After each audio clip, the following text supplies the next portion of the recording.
Welcome in, everyone. I hope you're all doing well. Life has decided to not treat me well. You're probably like, Princess, where have you been? I've been. Okay, I've been. That's all you need to know. I've not been having a good time. But we're not here to think about that right now. We're here to think about Derek and how I have refused. Sorry, guys, choked on my spit. Gross. How I refuse to touch this game in a bit. And now it's no one's fault. It's not even my fault because I literally forgot about this game. And I remember, like, oh, I never finished this. And summer's over. Summer's over. And then summer ended. You're completely right. And then summer ended. Are you sure you want to move on to the next step? Yes. And we're skipping step 3 because step 3 doesn't have Derek in it, really. It doesn't. But we're going to do step 4. Hopefully we finish Derek's DLC today. And then next time I play this, we'll do Baxter's DLC. Oh boy. Oh boy. Me and Baxter. It's still summer here down south.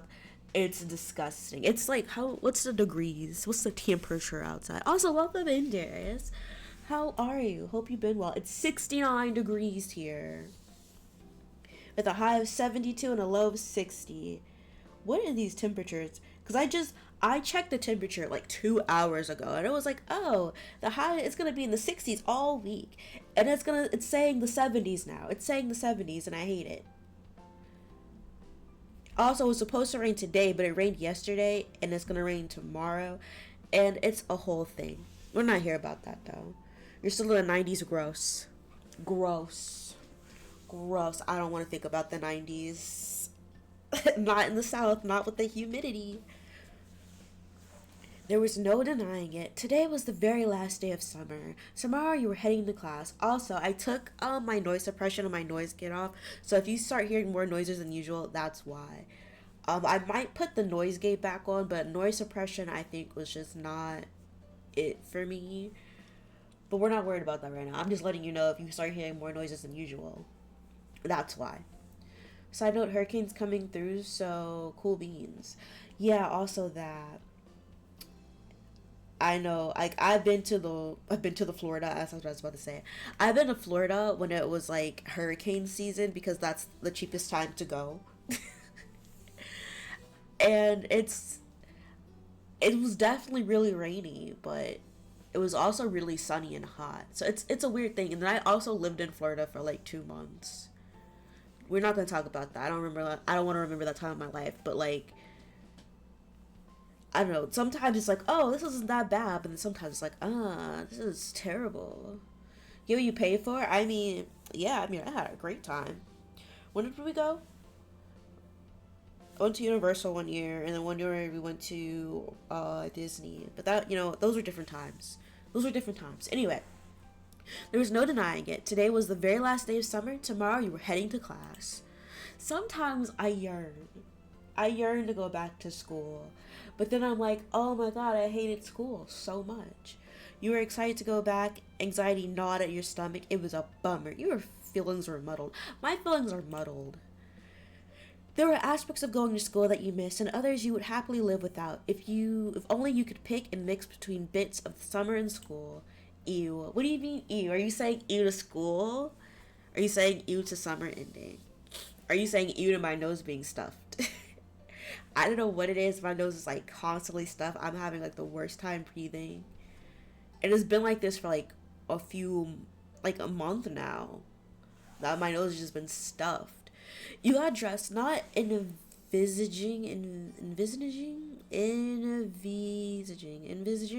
That's how I'm saying that. The day before you, but contemplating what lay ahead of you tomorrow. All the above. Ew to you. Don't ew my stuffed nose. You can eat everything else, but you can't eat me. You got dressed. Oh yeah, I already read that. Life is going to be different. You had come to think of the summer vacation as the norm, but school sucked up the majority of the year, whereas the summer vacation was just a respite in the middle. So rather than it being different, it was kind of a return to the normal. What did your normal life really mean? You considered how fondly your moms talked about their summer vacation as kids. You dimly recognized that one year the pattern of school and summer itself would be over for good. It was hard to imagine. You'd gotten distracted, one arm still out of a sleeve. You pulled it through and put your mind back to the present. The season had brought about plenty of changes of its own, like Kyra's visit, though that, too, was coming to an end today. I forgot, I'm a man. I'm a boy in this. You were happy you finally got the chance to know her. You have become extremely fond of her. You didn't really like her. Your mind wasn't made up on how you felt about her. I don't care. This is not about her. This is not about Cove. This is about Derek. She was just Cove's mom, and that was really it to you. You finished dressing, which was good. Cove would be there any moment. You'd agreed to see his mom off together. Officially, the plan was that he would come over to bring you round to his house when he was ready to set off, but you both knew that you'd be hanging out for at least a little while beforehand. So, Prince Beauregard? I mean, sure.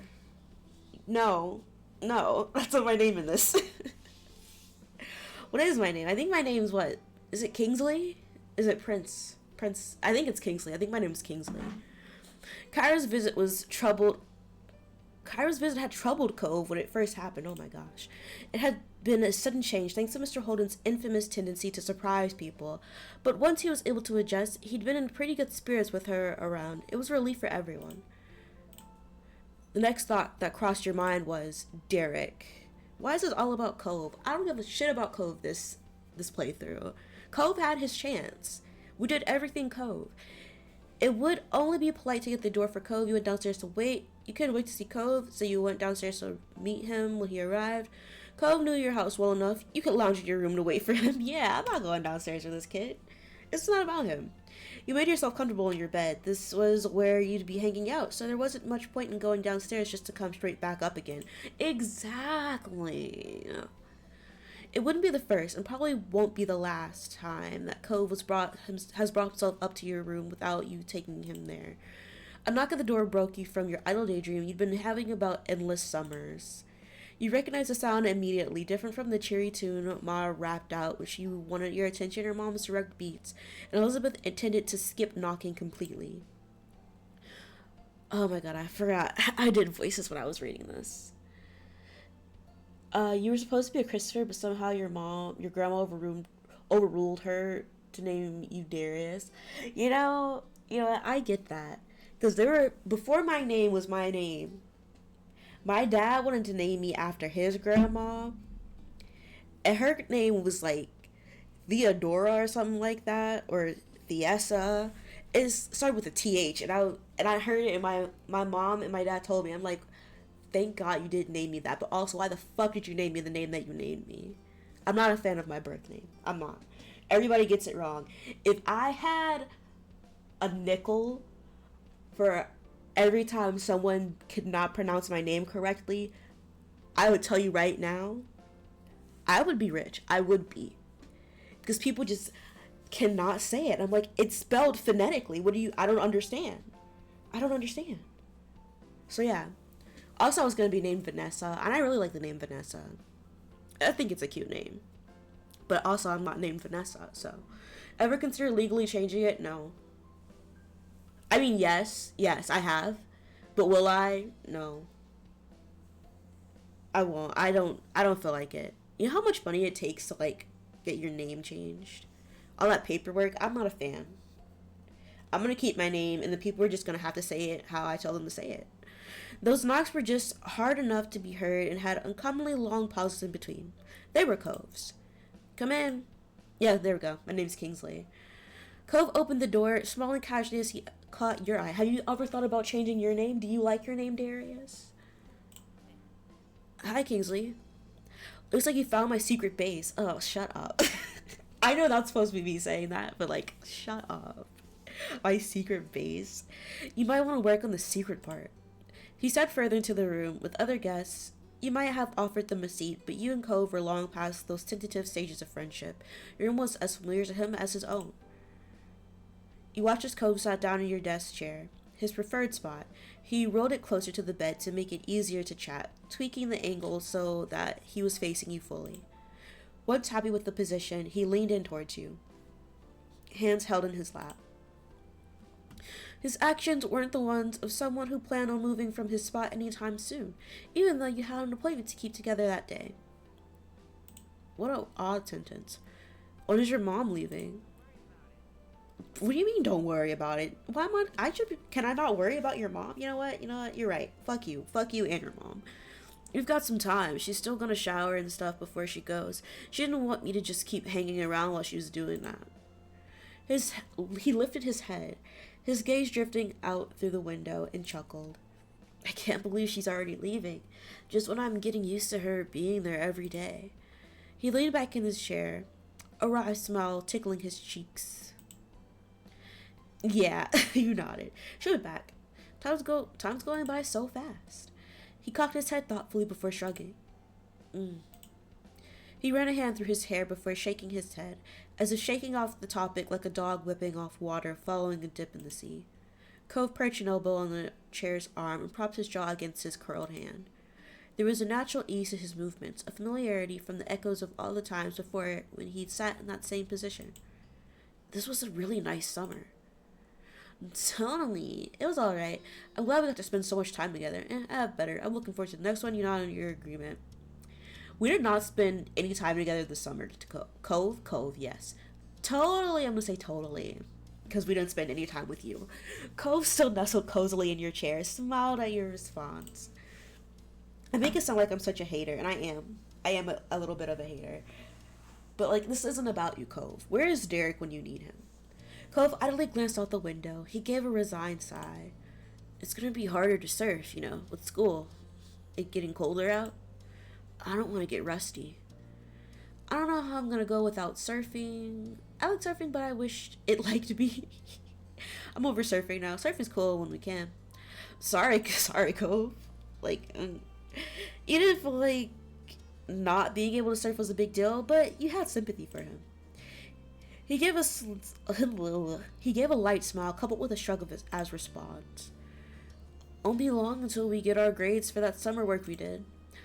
Oh yeah, I think mine's gonna go well. Did you guys ever get grades? Did you guys do summer work, right? You had assigned work over the summer, and did you get grades for them?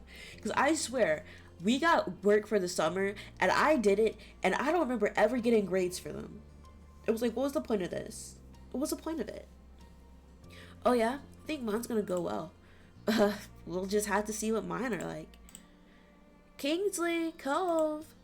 The sudden call from downstairs caught you both unaware. You'd nearly forgotten the world outside your room. From the guilty look on his face, Cove had done the same. Just had a call. Cove's mom is ready to go. If you're quick, she might keep the mandated motherly smothering to a minimum. You doubted that, but it was nice that Mom and Miss Priest had their strange sense of humor in common. Your eyes met Cove's wordlessly. You headed downstairs together. Each step on the way there was painfully slow, like he was trying to delay the inevitable. His whole body tensed leaving the house, and Cove froze altogether before you could cross the street. The door's open. Dad must be taking her stuff out. He swallowed hard. She's really gonna leave. You smiled at him reassuringly. You gave his back a pat. You rested your hand on his arm. This isn't the last time you'll ever see her. Yeah. So, your summer stuff was graded? Because I remember, I told this, I forgot who I told this to. I think I told this to Gil. But I remember specifically, I think it was going in the 6th grade. It was either going in the 6th grade or going in the 7th grade. I think it was going in the 6th grade. But I had this assigned reading book, and I forgot what the book was, but it was about this girl who met this guy, and he was trying to stop poachers, and his face got messed up or something, and then she was witness to a poacher thing. She got traumatized. She had to go to hypnotherapy. Don't ask me what the name of this book is because I don't remember, but I remember reading that book, and I had put off reading that book, but the night before, which made me pick up the book because I was trying so hard not to go to sleep because I had this Dora pillow. Yeah, I still liked Dora, okay? Did I watch Dora actively? No. But did I like Dora? Yes. I was 11, okay? Bite me. But I heard it cackle at me, a witch cackle, a genuine witch cackle. And I couldn't sleep because I think it was staring me down, and I watched it. I watched it the entire night. And then the sun came up, and I was like, okay, it's not going to get me now. Don't ask me why, okay? It's just how my brain worked. And so I started reading that book, and I was an assigned reading assignment, and then we had to like do a book report on it, and I don't ever remember getting a grade for that. And that's one of my summer stories.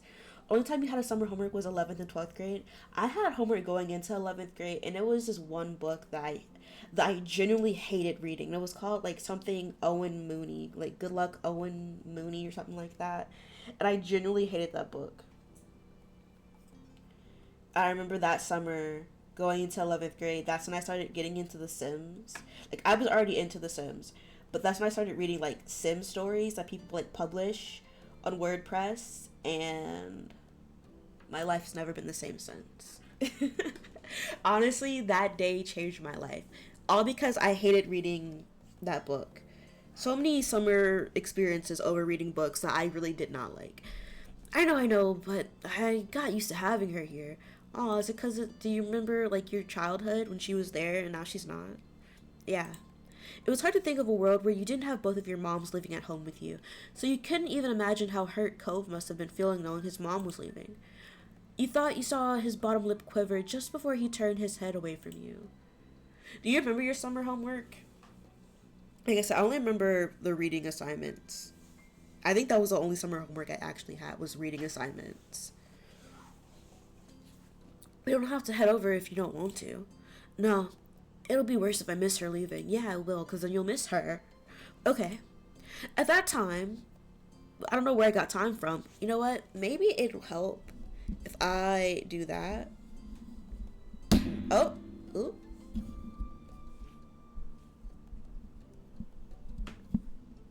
I'm trying to adjust my mic in the arm to the mic. 'Cause it was in my way, and I think that's what's not helping me. At that, some of the conflict worrying on his face eased a bit. Together, you went across the street and inside his house, finding his parents in the living room surrounded by his mom's packed things. Hey, kids. Good timing. I just called the taxi. Mm. And hi, Kingsley. So glad I get to see you today. It was fabulous getting to know you this summer. I finally got to put a face to the name I've heard so many times. She winked and Cove pouted on cue over the teasing. I'm really happy I got to meet you too. I hope you had a good time visiting. Bye. You didn't say anything in response. I hope you had a good time visiting. I really did, thank you. Nodding, Kyra turned her attention back to her boys. She patted Cliff on the arm with a warm smile, and then she enveloped Cove in a crushing hug. Initially, Cove squirmed to break free from her grip, but his mom was unfazed and kept him locked in place. Heartbeats later, he gave in and hugged her back tightly. And I'm so happy this trip was a success. Cliff looked like he was bursting with pride. And then Cove stiffened. Kyra loosened her hold on him enough to study his face concerned. She spoke her words next in a whisper that had been meant for just her son. Do you want to unshelve it? Raising an eyebrow, Cliff watched them carefully. His smile began to falter. What's wrong? Cove sighed, his gaze flickered over to you for a moment, and then just as quick, it was back on his parents. It's all right. Are you sure? I don't want to do it now. I can tell Dad later. Nervously, you watched the exchange with a growing suspicion that Cove didn't want to have that conversation while you were there. You wondered if you should offer to leave when Kyra gave Cove a pat on the head. You can always call me if you want me to be a part of the conversation. Okay? I'll call. Thanks, Mom. Cliff still looked baffled about what Kyra and Cove were referring to, but you watched his shoulders slowly relax. You figured that he decided to wait for Cove to be ready to talk to him. Give me a second. I'm gonna try blowing my nose. What's with all the green hair? Well, he's naturally green. He's a naturally green-headed kid. I'm guessing she is too. And I'm guessing these colors make this. I don't know. That's just him, okay? But give me a second. I'm gonna try to blow my nose.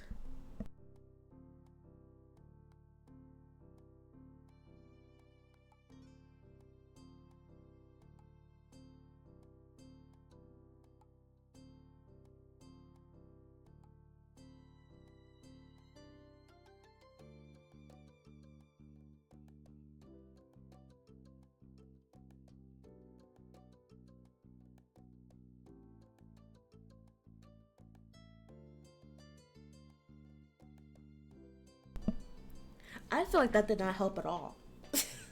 I feel like that did not do anything. I'm sorry. And with Cliff's silence, things seemed to be settled for now. After that, it wasn't long before the taxi arrived, rolling up in front of the house, and in a clear view of the open door, Cairo stood up, smiling sadly. Well, that's my ride. Yeah. The matching reply got a chuckle out of Kyra as you all filed out of the house. Father and son went with Kyra's bags in hand. Once outside, you spotted your family waiting by the street, and to your surprise, Derek was also with them. Derek's here! He stood uncomfortably and he waved as soon as you noticed him. Hey, Kingsley. Hi, Cove. When did you get here? My dad dropped me off just a little bit ago. Thought I could visit one more time before school started. You picked a busy time. Sorry. Derek couldn't even look at Cove. He nervously kept rolling a pebble with the bottom of his shoe. I wasn't even thinking that your mom would be leaving today. I'm sorry, dude. What? You're not interrupting. Oh, sorry, that's Cove's dad. What? You're not interrupting anything. You're always welcome here. It would have been sad if I didn't get to say goodbye before leaving. I think so, too. It was apparent Derek would have preferred to have gotten there at a more opportune moment. He never liked seeming impolite, but their reassuring words soothed his worries. The tension he was holding in his body lessened, and he looked like he was feeling much more like himself. Bye, Derek. It was fun getting to know you. Bye, ma'am. Is there anything I can do to help? Nah, don't worry yourself over that. We're just about set. In that short amount of time, Cliff had gathered and packed the bags into the trunk. Kara took one last look at everyone inside. All right. I don't want to keep the driver waiting. It's time to head out. The little crowd that had formed around started their choruses of farewells and well wishes traveling, but Kara still made no moves to get into the taxi. She placed her attention on Cove. I'll call you when I get to the airport and when I make it to Nevada. I went to Nevada recently. I went to Las Vegas. Oh my god, did I hate it there. I'm never going back. Never. Also, you better call the moment you walk in the door at home. Otherwise, we'll be wondering all night if you got into trouble on the way there. I can do that. And could you call tomorrow too? So I can tell you how school went? Of course. I want to hear all about it. Kyra put a hand on Cove's head and affectionately ruffled his hair one last time. She then let go, only to move on to squeezing his cheeks in her hands instead. Whatever you got, don't pass it to Gil. First of all, like I said, my nose has been like this for like a month now, so. And secondly, whatever he got, he probably gave it to me. But Mom, I love you so much, baby. She was chuckling by the time she freed him and rounded things off with a small tap to the tip of his nose. Cove rubbed at his face with a grin. Finally, she walked to the car while waving and took her seat in the taxi. Cliff hooked an arm around Cove's shoulder and kept him close as it began to pull away. For a moment, Cove looked up at his dad and then wrapped an arm across his back. Bye, Mom. Bye. Safe travel. That said travel safe. Oh my gosh. Kyra rolled down the window and stuck her head out of it. She waved again while blowing kisses at Cove and Cliff. See you again. Before she was out of sight, you decided to call out with your family and hers, wave goodbye. We're gonna... Kingsley, what? He's an extrovert? Kingsley's gonna call out. As you added your voice to the others, you watched Kyra's smile grow larger. The cab turned down another road and completely disappeared from view. Cove let go of his dad and took a few steps out into the empty street, still looking in the direction his mom went. He smiled quietly, deep in thought. You got the impression Cove was feeling better than he was earlier. He was finally content with the way things were. You jumped a bit when your mom put a hand on your shoulder, pulling you away from your thoughts. She smiled when you looked at her. This was a great vacation, huh? It was okay. Summer isn't over until the second I fall asleep. No naps for you then. Can't risk you accidentally ending summer a few hours too early for the rest of us. Chuckling, you shook your head, amused. Cove walked back over to the group, still genuinely happy. Derek grinned at him welcomingly, and everyone else there smiled at him, even Elizabeth. Well, Ma clapped her hands together, bringing everyone's attention back to the present. It's almost lunchtime. I think I'll put something special together. Her eyes sparkled with a plan, and Mom smiled. I bet you could use some help with that. That'd be absolutely wonderful. Derek glanced between the two, his eyebrows furrowed. Is there something I could do? Your mom's exchanged a fond expression. Ma shook her head. That's very sweet, Derek, but it's all right. It's not your job. Technically, your dad left you under Cliff's watch. You're meant to be taken care of by him, not doing chores for the neighbors. Mom laughed a little over her own joke. You watched Derek look away, discouraged. I don't mind. He was a little bashful about it. He wondered if Mom's joke had just reminded him that he wasn't initially meant to be invited to lunch. It was getting a little awkward. Mom grinned sympathetically. Her comment was meant to lighten the mood, not bring it back down. Ma tried again to get things moving forward. Why don't you kids go have fun? You can all come back in an hour. We'll make enough for everyone. Mom nodded in agreement. Another stunning idea, Lonnie. Thanks. Yeah, thank you. That sounds like a plan, then. I don't want to cramp your style. I've got some stuff to work on, so I can be out of your hair this afternoon. You should come by later, too. No reason you should be the odd man out. Mom seemed amused as Cliff rubbed his neck nervously. He grinned a wavering but pleased smile. I appreciate the invite. He looked over the assembled crowd with knowing glances. I can help, too. With as many people as you're feeding, that's gonna be a lot of food. Didn't you hear what we told Derek? It wouldn't be fair to make you cook when you're the ones who we're inviting in. When we're the ones who are inviting you in. There we go. My gosh. It's Struggle City like always. Ma raised an eyebrow when Cliff waved it off. I insist. Derek would be missing time with his pals. This would be a break for me. I'm quite the chef. Ma and Mom exchanged further glances before Mom shrugged. An airtight argument. If you're sure, we'll be happy to have you, Chef Cliff. Cliff's grin widened and seemed more hyped than you'd expect him to be about helping with lunch. Cove shook his head, a fond smile on his face. And then all us grown-up people will be heading inside. I assume the rest of you kiddos are staying out? Maybe not all of them. Mom tilted her head, a silent question for Elizabeth.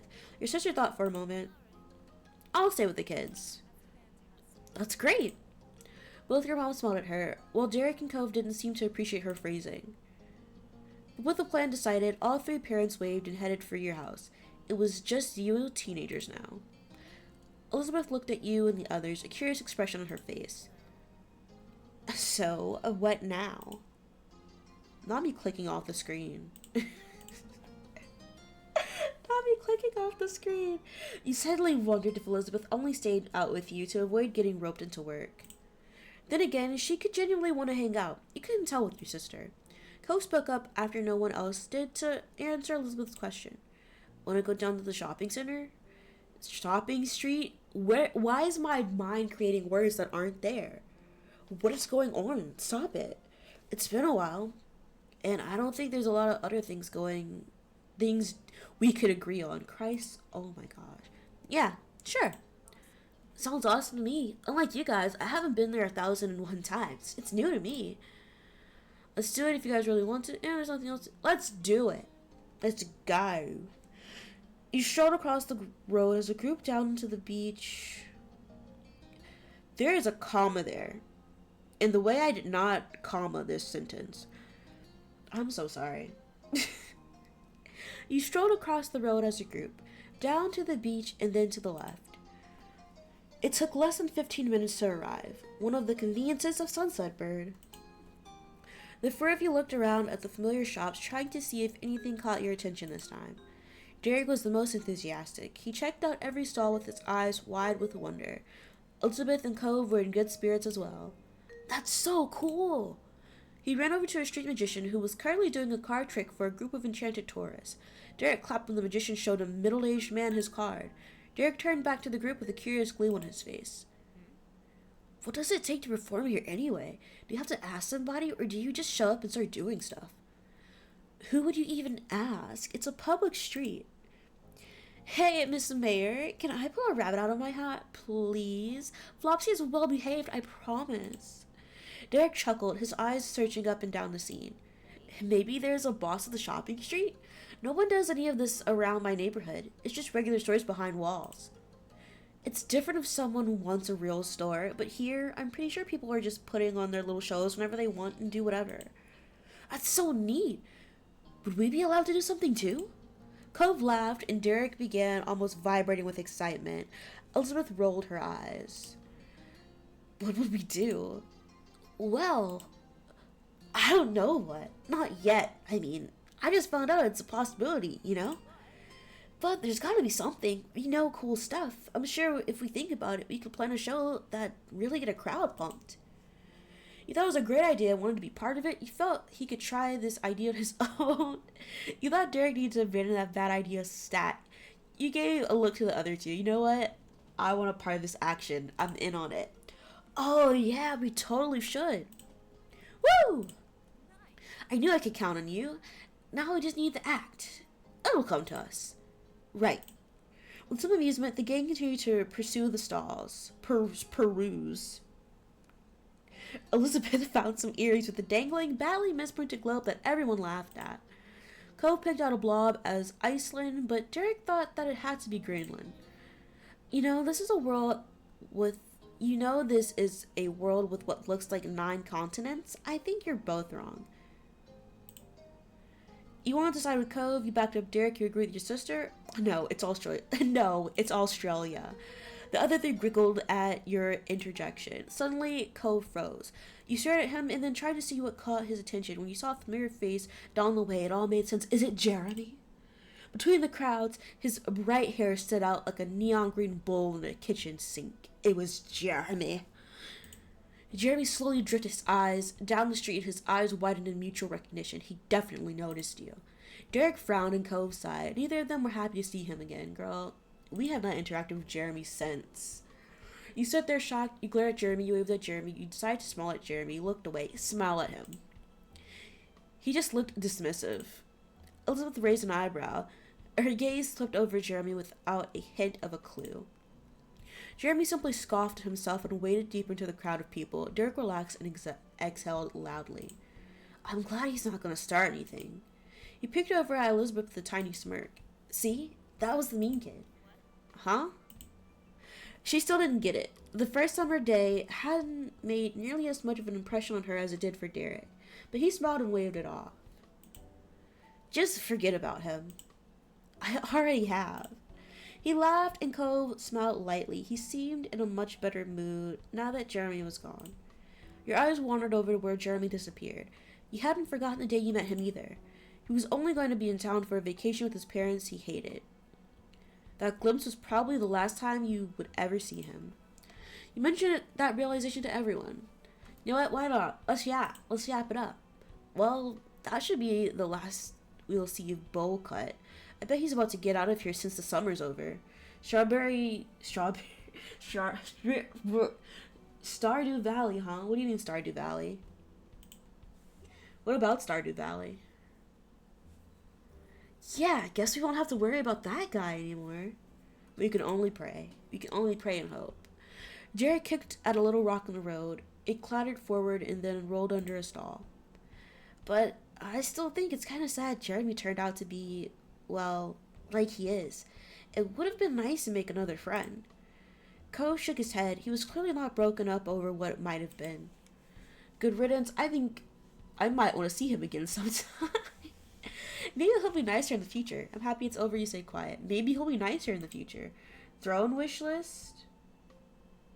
Oh, yeah. So, I haven't updated my throne wish list in like a while. And I did put that on there because a friend mentioned they might get it for me and then they didn't. And I'm just like, okay, it's there. It's there. The option's there. I'm not expecting anyone to get me anything from my throne. It's been there for like a year. I don't have that much engagement, so it's okay anyway. It's okay even if I did have a lot of engagement. I'm not expecting anything. It's just there.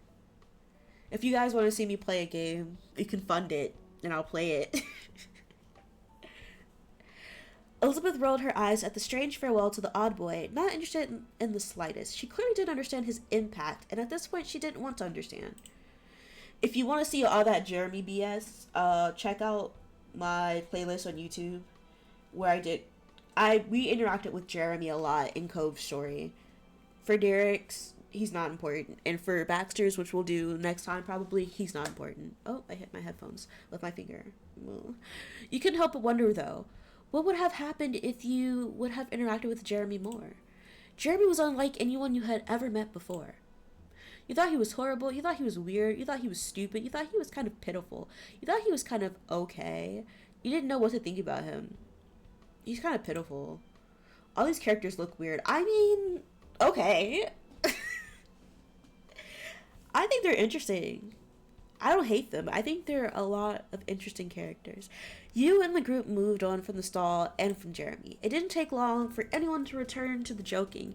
You all enjoyed what little time you had left as Elizabeth mentioned the hour was almost up. The little trip had flown by and lunch must have been waiting for you now. Derek bounced on the balls of his feet. Why did I suddenly get cold? That's so weird. It gets like a breeze coming from under my desk and I don't understand why.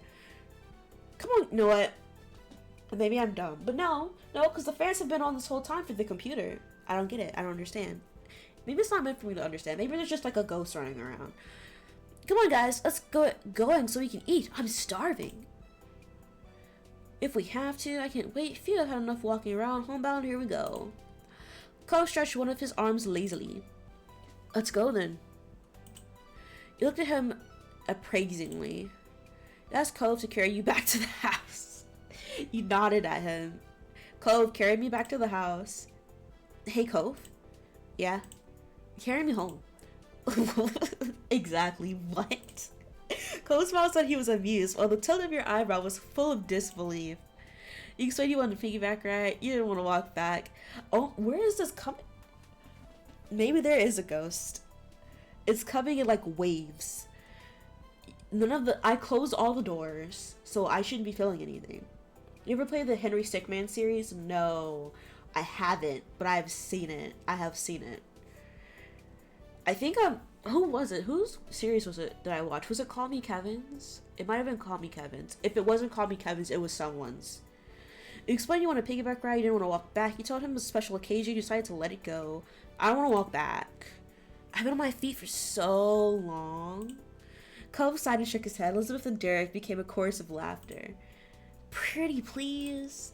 You jokingly pleaded with him, much to the continued amusement of the other two. Alright. I can't believe he's giving in to this. Cove stepped over to you. He looked like he couldn't believe what he was doing. Your lips quirked into a large smile. Woo! I knew you'd come through for me. He carefully crouched down in front of you so that you could climb on.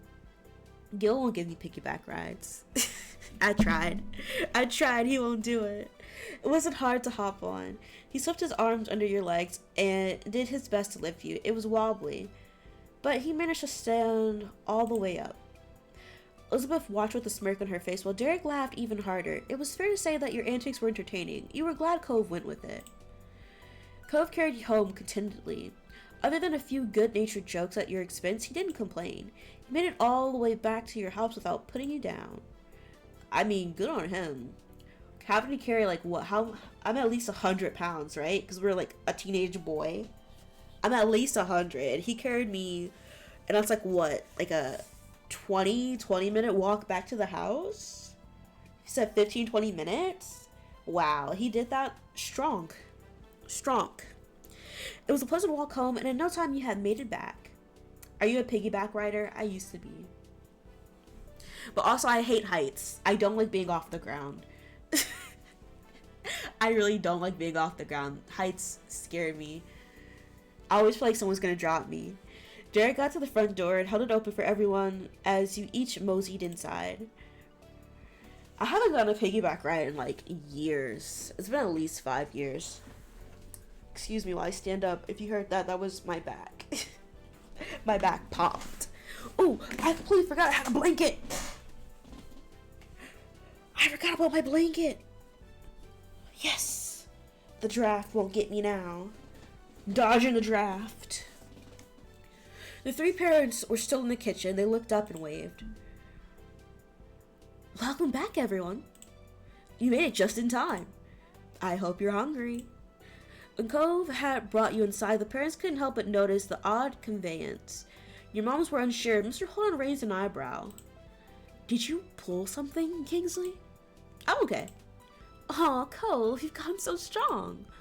And reliable, too. What a guy.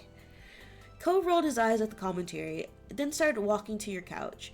He bent down and you let yourself plop back on the couch. Thanks, Cove. I'd give it a 10 out of 10. Cove exhaled loudly and shook his arms. He just seemed relieved that he made it. So, did everyone have a nice time out? She gestured for people to take a seat at the table. Plates and silverware were already being placed out. You took your normal seat. Elizabeth sat across from you, and Derek took the seat to your left. Cove sat on your right. Oh yeah, we had a great time. It was fine. It was nice. I really liked it. It was okay, I guess. Yeah, the bank heist went off without a hitch. Your joke got some chuckles going around the table. That's good in my book. Oh, he's a fan. He's a fan of theft. I see. I mean, didn't I take $20 from him earlier? I don't remember. I think I did. I can't remember. I can't. Casually, Mr. Holden sat on the empty seat across from Cove. He smiled at you and all the other kids. Mom set down a platter full of water glasses on the table. She looked down at the gathering. It's a good thing we have 8 chairs. I can't remember the last time we've had a group this big over for a meal. Can you pass the drinks down to the other side? Make sure you all get one. Sure. Those close to the cups obliged and started offering waters around. As everything got set up, Ma chided Elizabeth to take her elbows off the table. And you shouldn't slouch. She pointed to Mr. Holden. Oh, get him. Eat him up, Ma. Sorry, Ma. Who was leaning forward with both arms on the table. Oops. Mr. Holden seemed unsure about all the sudden attention and carefully rearranged his posture to something suitable for a fancy dinner. He smiled sheepishly at Ma. Elizabeth rolled her eyes, and Ma gave a level look at her. You shouldn't be impolite to a guest in the house, either. Elizabeth groaned, long suffering. Ma giggled and Mr. Holden chuckled. The lot of you could learn a thing or two from Derek. He has the best manners here. Excuse you, mother. I have great manners. Derek blushed, but it was true. His posture was upright and formal. He even had held his fork gracefully. His table manners, on top of all his attempts to aid your parents, made him the model of meal attendee behavior. It's nothing. It's true, though. You have been a lovely guest. I've noticed that, too. It's always nice when you stay over, Derek. Derek smiled and sat a little taller in his chair. And do you have anything good to say about your other guest? She looked deliberately at Cove with a teasing smirk. Or is there just nothing to say? Well, Cove is my number one, but he does still clean his hands by wiping them on his pants. Ugh. Cove frowned at that and absentmindedly brushed his hands on his pants legs. Oh, that's kind of cute. Your mom's laughed lightly. Elizabeth, you should know, after all these years, Cove is hardly a guest anymore. Cove smiled awkwardly. Thanks. Oh my god, if I could just not be breathing like this. Give me a second.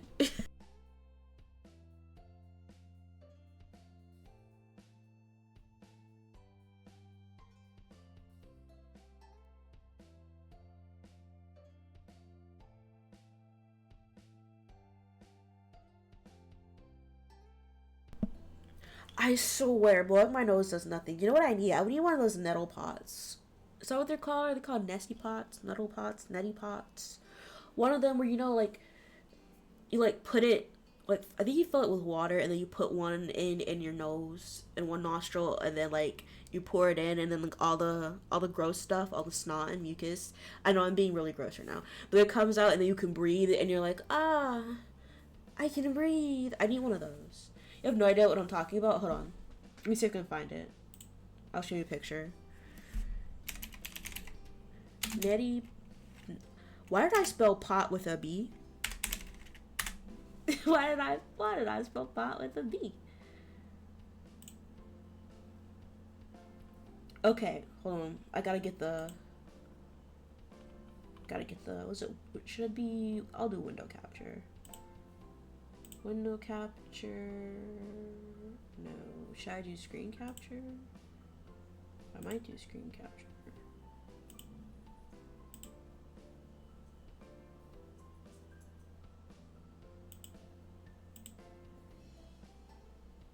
Would it be? Ah, it would be here. Okay, so that right there, that's a neti pot.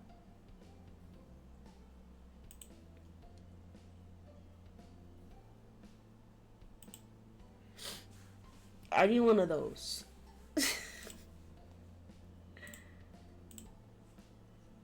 Cause I'm a bot. I'm not a bot. I'm a whole human being. Right, Jax? The only reason I included him is because he was licking his bed and he needs to stop licking it. Yeah, go back to sleep, old man. Jax is here, by the way. Manners. Who cares? I don't think it's that big a deal. You tease Cove for his bad habit. You compliment Derek on his politeness. Derek that Derek was basically an adult. I'm gonna compliment him on his politeness. It's cool how you know all those manner things. Oh, thank you. He seemed more embarrassed by getting a compliment from a kid his age. Oh. Everyone at their meal together. Everyone at? I swear, I just be skipping letters. Everyone ate their meal together and continued to hang out for the afternoon. After the food, you and the others played a couple games and talked about plans for the upcoming year. The time passed by quickly, and soon it was time to part ways. Mr. Holden talked to your moms, and Cove drifted over to you, knowing that as soon as his dad finished up, he would be leaving. It'd be cool to stay, but we have some stuff to do before everything closes today. Yeah, bye. Could you move? I need the phone. Cove raised an eyebrow and Elizabeth impatiently gestured behind him. Cove realized he was standing in front of where the receiver was placed. He sidestepped out of the way and shook his head, clearly thinking Elizabeth was rushing too much. Leave her alone. Your sister made a beeline for the phone and started dialing the number of what you figured was one of her friends. Knowing Elizabeth, she was going to be on there for a while. You, Cove, and Derek shuffled closer to the door. It seemed like Mr. Holden was wrapping up his conversation, so everyone started saying their various farewells. Now, is this... Do you get charged by the minute when you use the phone? When you use the landline? Because I can't remember. It's been so long since I've used a landline. Like, my grandma has a landline, but, like, I don't use it. When people call the house, I don't answer it. It's not for me, so why would I pick it up? Same reason, like, I don't answer the door. It's not for me. I'm not answering the door. There's no one at the door that I want to see. If I need to contact you, if you were coming over and you work for me, I would get it. And if my grandma was like, hey, can you get the door? I'd be like, okay, sure. But, like, ain't nobody just showing up out of the blue like that. They call ahead of time. And if you don't, I'm not answering the door. Landline, the ancient technology. I mean, like I said, my grandma still has a landline. I just don't understand how, like, it works anymore. Because, like, I remember when you had cell phones and, like, you would call and you would get charged by the minute. Sorry, I keep hitting my headphones. But, like, now, because now we get, like, they have plans where, like, it's unlimited calls, unlimited text. But does that still work for, like, do the landlines get unlimited calls? Or do they charge by the minute? Does it matter? I'm thinking about this too much. This was back in, like, what, the early 2000s, apparently this is taking place right now. You, Cove, and Derek shuffled closer to the door. It seemed like Mr. Holden... Okay, yeah, I read that. See you later, Cove. You gotta do this again sometime. Yeah, see you. Cove turned to you and smiled slightly. Bye, Kingsley. You hugged Cove goodbye, you patted Cove on the back, you nudged Cove's shoulder, you ruffled Cove's hair, you waved. Nudge his shoulder. You elbowed Cove's shoulder playfully. I'll see you later. Cove nudged you back without hesitation. He cocked his head to the side. Yep, I guess so. Seriously, dude? We'll have to hang out later. I'm gonna miss you during school. He offered Cove a high five and the two boys clapped their hands together. Cove and his dad left soon after that. Your parents started cleaning up the house and Elizabeth was still chatting to her friends on the phone. It was just you and Derek left. Buddy is showing too much cleavage. If he wants to wear a low V top, he can wear a low V top. It's fashion. It's fashion. It's just me and my boyfriend left. He elected to stay outside in front of the house to wait for his dad to pick him up. You decided to keep your guests company, although he was originally Cove's visitor. Was he? Because I feel like he got dropped off in front of my house. A light summer breeze blew through your hair and Derek shifted his weight from foot to foot. Thanks for waiting with me. He kicked at the ground distractedly. I keep switching up voices. I'm so sorry. Dad's still gonna be a while, so do you want to go for a walk? Sounds great. One last trip for the day. The two of you walked down the street again, just wandering without a destination planned. I hate walking without a destination. I do. It genuinely just bothers me. Because it's like, why am I going? Where am I going? Like, I need a set destination for us to go places. Because I can't just wander. Because I'll get lost, you know? I get lost so easily. And Gil is always making fun of me. Because, like, you can't read a map. I'm like, I can read a map. It just takes me longer. Okay? It just takes me longer to read a map. It was quite a stroll. Too quiet for Derek being in the company. You turned to him when you had noticed that he wasn't saying a word. That was unusual. Derek always had something he could chat about. You weren't sure if you should ask about it. Somehow you ended up at the old park near the beach. You glanced over to Derek once more, still expecting him to say something any second now. However, nothing came from him. In fact, now you notice the frown creeping on his face. No. If I could voice act any character, who would it be? I'm so not good at voice acting. But if I was good at voice acting, do you mean like a character type or like an actual character? I don't know. I'm trying to think. I really had fun during my Pokemon Violet Let's Play with the DLC. I had fun doing Kieran's voice, but when I tell you my throat hurted it in, but let's see, I don't know. One that already exists or you could make.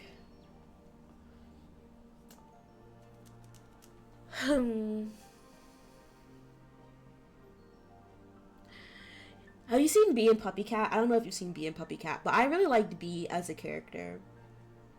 Wasn't a fan of the voice acting choices. I would probably do Bee for Bee and Puppy Cat. No, don't get me wrong. I'm not saying the voice actor is shit. I just didn't like the voice that she had for Bee, which is probably her normal voice. And I'm not saying she's a bad voice actor. She has a nice voice. I just didn't see Bee's voice being that voice, and I would put my own voice over it. She's still a phenomenal voice actor, though. It's just that character, I just didn't feel like it was her. I could probably voice Princess, though. For Powerpuff Girls. I love Powerpuff Girls. That's my fucking show. I should rewatch it. Derek smiled when he realized you were watching. At least his mouth was turned up. There wasn't anything that really felt happy in his expression. He turned away and then the smile fell off his face. If you could voice act any character, who would you voice act? I would love to be in Pokemon, though. If I'm being honest, I love Pokemon. I don't watch Pokemon anymore, but I love Pokemon. My favorite Pokemon was Diamond and Pearl. Even though, no, it was Diamond and Pearl, but I really liked, what was it? What was the one with May? May and her little snot-nosed brother. I forgot his name because he wasn't in the game, so I cannot remember his name. I think you would blend perfectly as a character in As Told by Ginger. Oh, thanks. Thanks. I haven't seen that show in forever. Is it on Paramount, do you think? Probably. I'm not getting Paramount Plus again. I forgot which streaming service it was, but it was absolute shit. Was it? It started with a P. It might have been Paramount, or I think maybe Discovery. It was one of them that was just shit. Anyway, thank you. His eyes stared intently at the ground, and he raised an eyebrow. Is everything okay? If you want to talk about something, I'm here. Derek, what's going on? If you want to talk about something, I'm here, bestie. I'm a little sad. It's just, with school starting back up again, it's going to be harder to visit. I'm going to have homework and clubs and practices and everything else. It really sucks we go to different schools. Oh. You could just tell everybody that you have a long-distance relationship. People are like, oh, Derek's unavailable. And then everybody will be interested in you. And then you can pretend that it's me. And then we can pretend to be going out, you know? You know? His face screwed up, and his fists were closed tightly together. Christ. This was really concerning him. What if we don't have time? We'll make time. You channeled some optimism to the conversation. We'll make time. You can talk over the phone and have plans for weekends. It'll be okay. Yeah, exactly. Like, I'll just kick Elizabeth off the phone. Derek looked up at the sky. I was about to read, I was orange. It was orange and purple with little wisps of clouds scattered around. A plane flew high with a jet stream trailing behind it. Then he turned to the ground again. Derek's face was tilted far enough down that it was harder to read his expression. I don't know, I also thought about maybe like voice acting, like in an anime. Some of those voice actors are like, okay. It's crazy how streaming services are pimping the game right now. They really are. And I don't pay for a single one. Actually, I do. I pay for Crunchyroll, unfortunately. That's the only one I pay for. My mom pays for Prime and Hulu. My grandma pays for Netflix. Maybe something else, because she's watching a whole bunch of K-dramas on some site. I'm like, are you paying for that? She says no, but like, I don't trust that my grandma's not paying for it. I don't. And I used to be subscribed to Drama Fever, which was a K-drama watching site, and you'd watch K-dramas, J-dramas, C-dramas. C being Chinese, but they're like M dramas, because there's like Mandarin and there's Cantonese. But anyway, and I think that site's done now. It's over with. I miss it so much. I love Drama Fever. I would watch the reality TV shows on there. We're getting way off topic. Derek, I'm sorry. This is about you. This is not about me watching stuff. But yeah, it's crazy, the streaming services. Hey, Kingsley. I actually wanted to talk to you about something, if you don't mind. There was a pause, and you waited for him to finish his thought. I was just kind of wondering, do you like guys at all? Like, would you ever want to be with someone who was a boy? Sorry if that's weird to ask. Absolutely. I could be with a guy, yes. Okay, then he hesitated before finishing his question. Kingsley is gay. So, what I mean is, just, is there any guy you think is kind of cool that you like around here? Not at school or anything like that. Didn't we have this conversation already? Didn't I say that we were going to live together? What did you not get from that? He ducked his head further. You thought about it. I like you. I like Cove. Mr. Holden! Oh my god! Not Mr. Holden being an option. There's a lot of guys I think are cool. Not right now. I don't really want to say that. I like you. Derek's eyes widened. For a moment, you wonder if his heart had stopped because he stood there, completely frozen. Then quietly, almost breathlessly, he asked a question. Anime used to be cool, but now you need Crunchyroll, High Dive, watch Bleach on Hulu, this Netflix exclusive. My money. You know what? Exactly. I feel that. I feel that so much. Because there's some things that I want to watch that I can't watch because some streaming services don't have it. I'm like, where am I supposed to watch this? Like, if you want to watch all of Pokemon, you have to go to like, so many different streaming services. I stopped watching Pokemon. I wanted to rewatch it, but I forgot why I stopped watching it. I think it's just because my soul wasn't in it. My soul wasn't in it. I was like, I can't do this. I have not seen any of the new Pokemon. I think the last time I watched Pokemon was, what? I think it was after Diamond and Pearl finished, I think, honestly. I didn't really watch the Unova region one. Wow. That's crazy. I miss Pokemon. Maybe I should watch it again. But yeah, streaming services, crazy. Derek's eyes widened. He asked, okay, yeah, he's asking me a question. Really? Maybe you don't really get what I'm asking about. He mumbled to himself for a while. So... Derek pulled himself together. Somewhat meekly, he looked at you while he tried to project confidence. His posture was too tight for you to believe it. He was nervous. You know, thinking ahead and everything is important. We've got to get yourself a game plan and all of that. It's good to make plans, especially backup plans. He babbled all full of energy and forced gusto. Oh, anyways, I heard about this thing where people make pacts with their good friends that if they don't find anyone else, then they get together. Together. Like, they get married and stuff. So I was thinking, since it's good, I'm imagining him doing the little ooh hands, like... since it's good to have plans, it might be cool if we did something like that. His eyes widened, he started to make frantic hand gestures. Just, then we'd never have to worry about the future of finding someone. We can set it like a whole decade in the future, forever from now. We'd have graduated high school and probably college too. We'd have jobs and be really grown up. I mean, we'd probably have our own places and maybe our own pets and student loans and cars.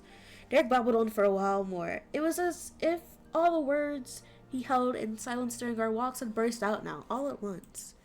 So, yeah, what do you think? Excuse me, I had to burp a little bit.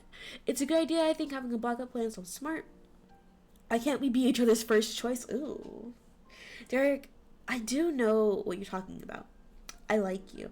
I'll think about it. I don't think that would work. I'm sorry, Derek. And do you like me? I'm between this one and this one. You know what? Let's be straightforward. I like you. Why won't you listen to me? He had to pause, desperate to find a way to explain himself. That's a big decision. You don't have to think about that kind of thing right now. It's better to worry about all that later, when we're grown up. That's why it's a good idea to have a plan, I like you a lot too, and honestly, we would work out for the best. We would work out the best for that. So, okay. He's not listening to me. I just told him I liked him, and he's like, no. Backup plan. As if I can't be the whole plan. We don't need a backup plan, baby. It's about us. That's a good idea. I think having a backup plan sounds smart. Fine. It's a deal. Really? Awesome. Derek brightened significantly and started to bounce excitedly on the balls of his feet. Okay then, let's do it. Oh! It's good to have insurance. I mean, yeah. This isn't insurance. I'm so shook right now. The CGI jump scared me.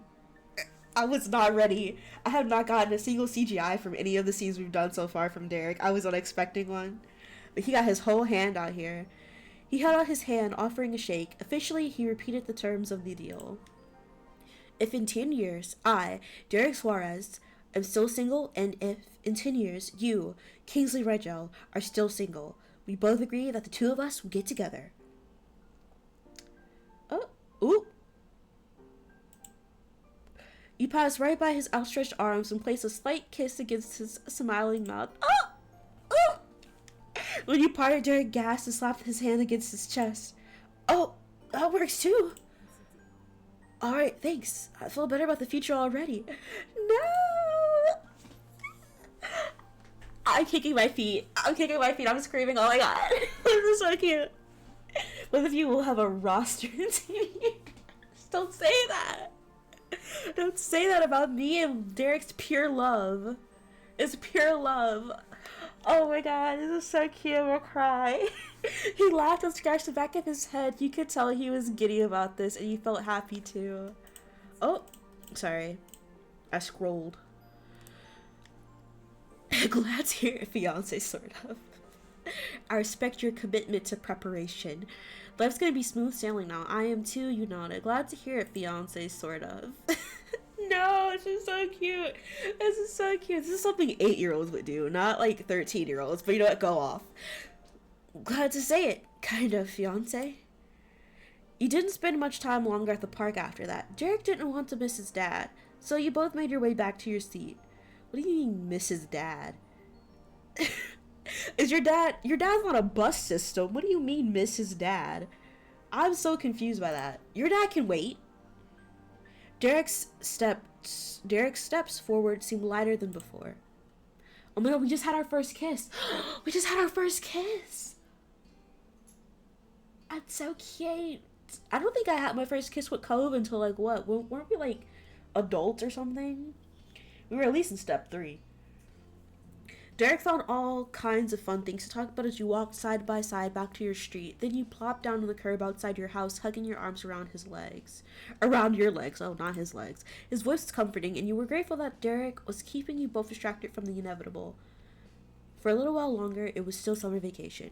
You listened while he excitedly told you all about the new action movie coming out in a few months. And then you watched his brow pinch as he described the new ball tricks he'd been working on perfecting. Which one of you is going to be like, so, I'm definitely straight now? Neither of us. Neither of us. It's canon that Derek is pansexual. And Kingsley is gay. It was easy to laugh along to his tales. You enjoyed the shine to his green eyes, most when the conversation shifted to funny stories about his little brothers. Still, there was a part of you that hadn't moved from the conversation in the park. Your face went hot replaying Derek's proposal for the future in your mind. You said yes. Did that mean you were kind of engaged? Engaged with caveats, maybe. Focusing on the pebble you were rolling under your foot, you felt a strange thrill twisting in your chest. You peeked at him, and Derek was still busily telling you about the time Nicholas dropped his treat baggie in the car and most of the cookies fell under the seat in the loose hair and dirt. Oh, no, poor Nicholas. He likes pans. Sorry, I had to get that off. I mean, you didn't.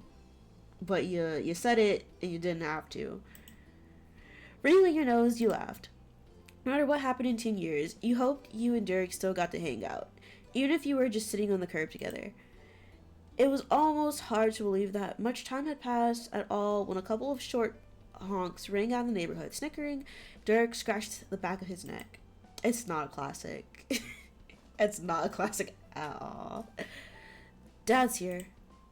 You looked up at the street and spotted the van coming around the corner. Mrs. Suarez cheerily waved her arm out the window from the shotgun seat. Oh, and Mom too. Guess we know what that means. What does that mean? Oh, the boys are there too. I have something in my eye. Don't do this, eye. Don't do this. Ow. Derek rose to his feet and brushed some dirt off his pants. You followed his lead as the car rolled to a stop in front of your house. The van's side door slowly and laboriously opened. That's how I'm saying that. That's how I'm saying that, because I can't now. On the inside was Jorge, with a victoriously wide grin as he tugged the heavy door open the rest of the way so Derek had a way in. Hi, Jorge. Nicholas was there, too. You heard him well before you saw him. We're here! Looking past Jorge, you found Nicholas bouncing against his straps in full force. Thanks for coming, guys. Wow, you are here. That's amazing. Holding onto the sides of the door, Derek leaned into the car to give Nicholas a moment of one-on-one attention. You could hear the kids' giggles over everything else. Faintly, you could hear the conversation was happening between Derek's parents. You couldn't make out a single word. Before you could do anything with that thought, Derek glanced over his shoulder. He paused and held your gaze softly, and then Derek let go of the car to stand back in front of you one last time. I've got to go. Well, you know that. But bye. It was really cool hanging out today, and the summer. Not even his usual cheery enthusiasm could keep his sadness away this time. His voice grew quieter, and he scuffed his foot on the pavement. But it had to end sometime.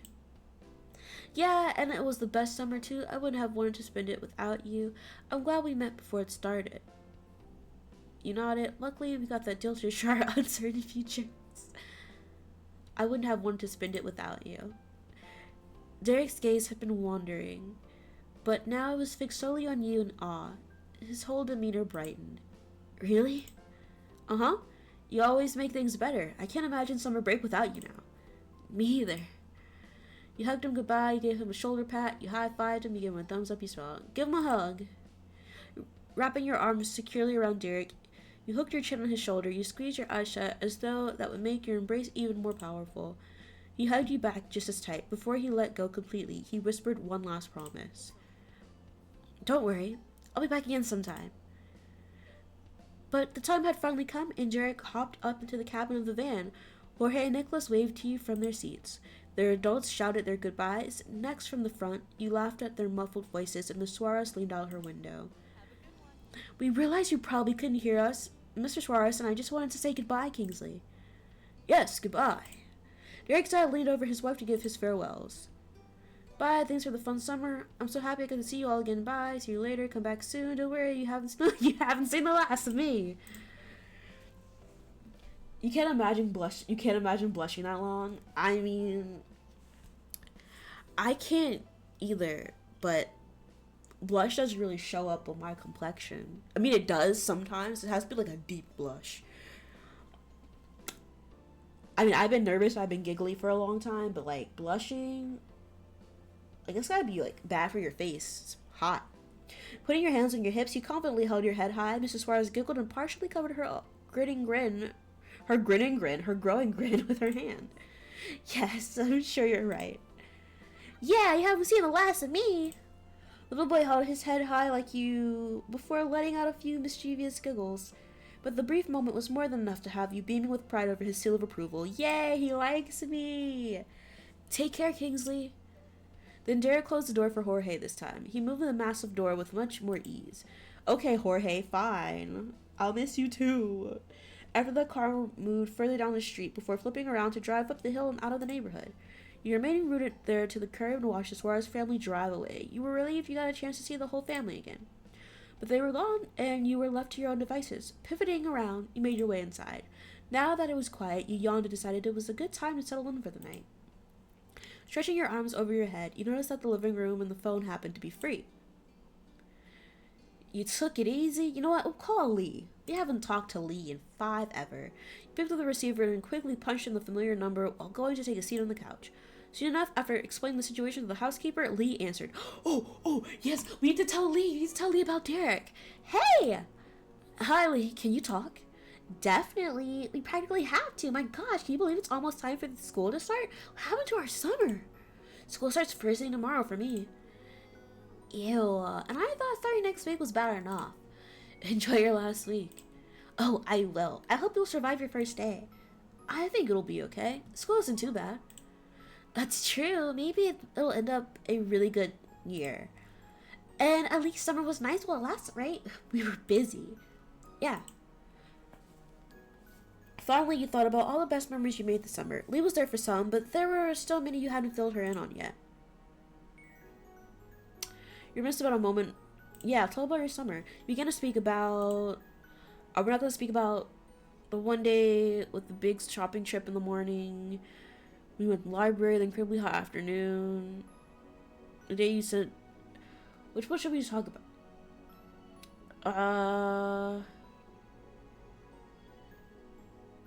Sure. I remember the hottest day of the summer. I could barely do anything. I had to stay inside the entire afternoon. I learned more about my mom's though. My parents acted really embarrassing the whole time. Cove was so hot at his house. He bummed around all mine. Cove came over. I don't care about Cove. What about moms? Did you know Mom likes guys and not just girls? I didn't. Me neither. It's so weird. Parents are always there, but there's tons of stuff they never tell you about. Yeah. Let's talk more about Derek. I got a dad now. Derek invited me over suddenly, and it turned out the next day was Father's Day. Oh, really? And then what? For starters, Derek didn't tell me what was going on. I spent the whole night at Derek's apartment. We came from the living room. Me and Derek had to rush back to my house to see if Elizabeth was okay. Yeah, let's pity Elizabeth. You did? Uh-huh. She was alone, so we took a bus and shuttle it by ourselves. No way! You went all the way there totally by yourselves? Yeah, we made it, and then we went home on our own, too. Derek knew the bus lines and stuff really well. Kingsley, I'm amazed. She would be. She's sheltered. She'll never ride the bus. She'll never ride the bus. I wouldn't either if I had a... What does she have? A house cleaner? We began to speak about... we went to the boardwalk. My family and Derek's family took a big trip to the boardwalk with an amusement park this summer. My mom's Elizabeth and Derek and his moms and dad, his mom and dad, and his little brothers. I know the place you mean. How did it go? It was tiring. There was so much running around. We had to watch Derek's little brothers the whole time. Aw, sorry, Kingsley. Relax on my girl, Lee. What about? We'll talk to Lee about her shit too. No, I get it. I am Lee. I'm privileged in that I will never take the bus. I refuse to take the bus. I rode the bus like twice. Hated every second of it. Let's tell her about babysitting Jorge and Nicholas. Derek asked me to help him babysit his 2 little brothers, Jorge and Nicholas. We went to the park and the pool and hung out at Derek's house. That's so much. You were watching them the whole time? Not the whole time, but most of it. Derek has to deal with so much. I'm glad I could help a little. Aw, you're nice. I bet you helped a ton. Thanks. We're just gonna keep talking about ourselves. I don't care about this, I don't care about that. Me, Cove, and Derek got to spend one day all together and totally on our own. Usually there's other people around, or one of us has to go before the other. Derek's just to go grocery shopping. Let's talk about when Cove cut himself. He wasn't gonna take care of himself. Oh no, Cove's lucky he's got you two. Is he okay now? Yeah, he's been fine. It was not a big cut. Good. Okay, let's talk about you. What was your big highlight of the summer, Lee? Talking to you is always the best part of my summer. Even though it was a phone call you just knew Lou was winking at you. You laughed, you shook your head. Come on, tell me. Good. I'm glad you picked the right answer. That had Lee laughing hard for a few moments. Alright, okay. So, a high point for me was when I took the trip with my parents to Europe. That was amazing. You and Lee continued to go over your adventures until you both were yelling to each other over the phone. And that you decided it was time to say goodbye for now. You did have school to wake up for in the morning. Bye, Lee. Night, Kingsley. Talk to you later. You left the phone on the side table for now. Looking at the clock on the wall, you saw that there was only about 10 minutes until your moms would be insisting you had to go to bed so you could be rested enough for school. You stretched your legs out on the couch and sighed in defeat, watching the minute hand change 1 minute closer to bedtime. You rearranged yourself, feeling restless, and looked out the window. Startled initially, you spotted a figure out on the hills. It was Cove. Maybe you need a backup plan with Lee. I'm just saying, Lee is my cousin. Lee is my cousin. No.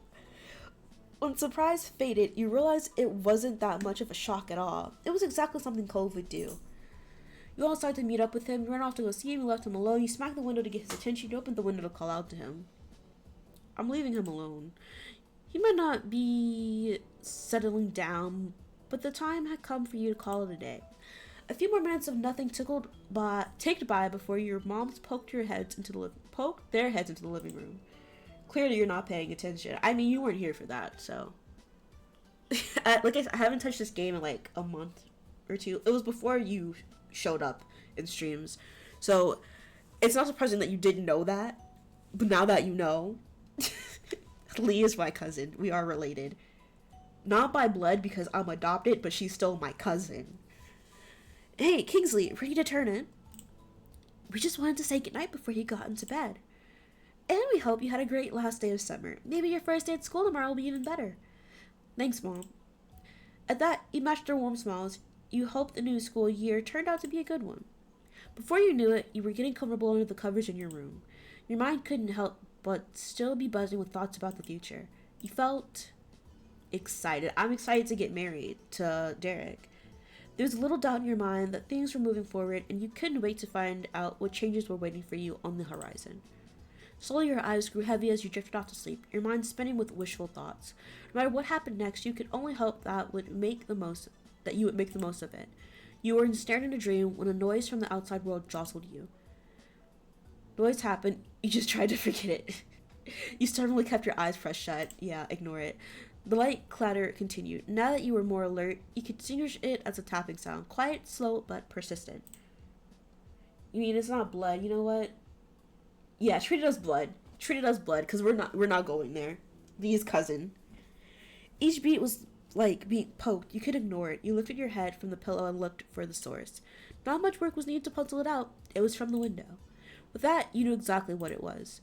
From the color of the light filtering into your room. It was too early for anyone to be awake, including the sun. It had barely hauled itself over the horizon, but that didn't stop some people, it seemed. You sat up in bed and opened the window wide. Cool air, not yet warmed by the day, tickled your face as it pushed into your room. And just as you expected, there was your neighbor crouching on your windowsill. He was fully dressed, though not for school. My guy, be serious right now. He was wearing a wetsuit and a fond smile. Hi, Kingsley. You stared back, blinking. So technically, we won't be back to school for a few more hours. His voice was delicate yet deliberate, each word a careful explanation. Is this cleavage? No, he is wearing a wetsuit. Where did you see cleavage? Classes haven't actually started yet, so do you want to hit the beach with me one more time this summer? Here we go again. It's way too early, Cove. You're crazy. Cove, you're so cute. You gave a decisive nod. Here we go again. Your comment was half-hearted and you both knew it. Only Cove would think of something like this. And that was part of what made him special to you. Cove chuckled conspiratorially, his smile widening. You rushed to get changed to something suitable while Cove climbed down to the ground level. You don't know his name, so that's what you call him? Cove? His name is Cove. I'm gonna go and BRB real quick. I will be right back.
Okay, I'm back. Thank you for waiting for me so patiently. The woman, still half asleep, struggled somewhat as you attempted to coordinate them into the swimsuit, but you got there in the end. Soon as you were tiptoeing out of your front door, soon you were tiptoeing out of your front door, clutching a towel. Jax. Cove was already there to greet you. Cleavage Cove, got it. No. Why is he Cleavage Cove? You wear, like, what, one low-cut shirt and you get a nickname for your entire life. Your eyes met. Cove's gaze darted into your destination and back to you. You checked the door was closed, gave him a thumbs up, and the two of you leapt into action. Wordlessly, you began to run down the familiar path ahead, Cove beside you. The thrill of your illicit outing made you want to laugh. Not that you dared, if anyone in your family looked out and saw you, then your summer would be back to being over. Jax, are you okay? Stop it! Stop it! Jax! Stop it!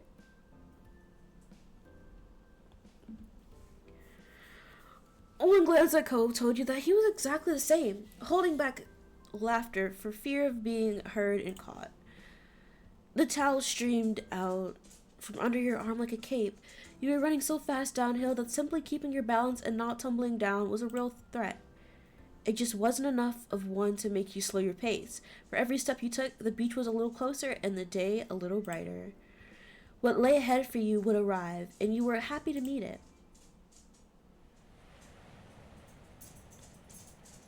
In between. Is Cove related to me? No. Cove is a love interest. Okay, so what are we now? Do I want to get rid of my acne? Face shape, pointed, skin tan, purple. Do I want do I want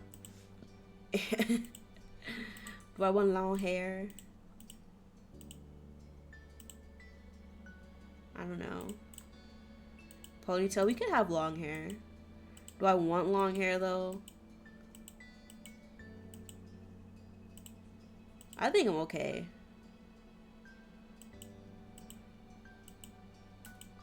I think I'm okay with not having any hair.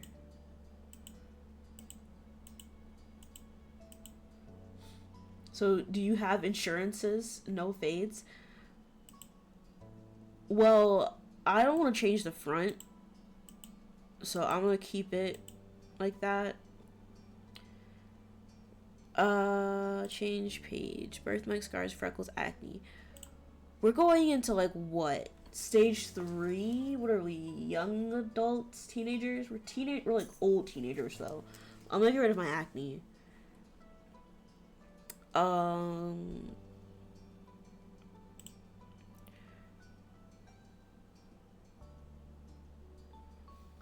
We can chill with the hats. We can chill with the bracelets and we can chill with the hats. But we'll have a necklace. We'll have a watch. Braces, we can get rid of our braces too. Do I want a ring? Jewels, pattern, plain. I don't know. Headscarf. Oh! Ooh, yeah, let's get a nose ring. That's it? Those are our choices? I guess I'll go with the first one. Okay, done.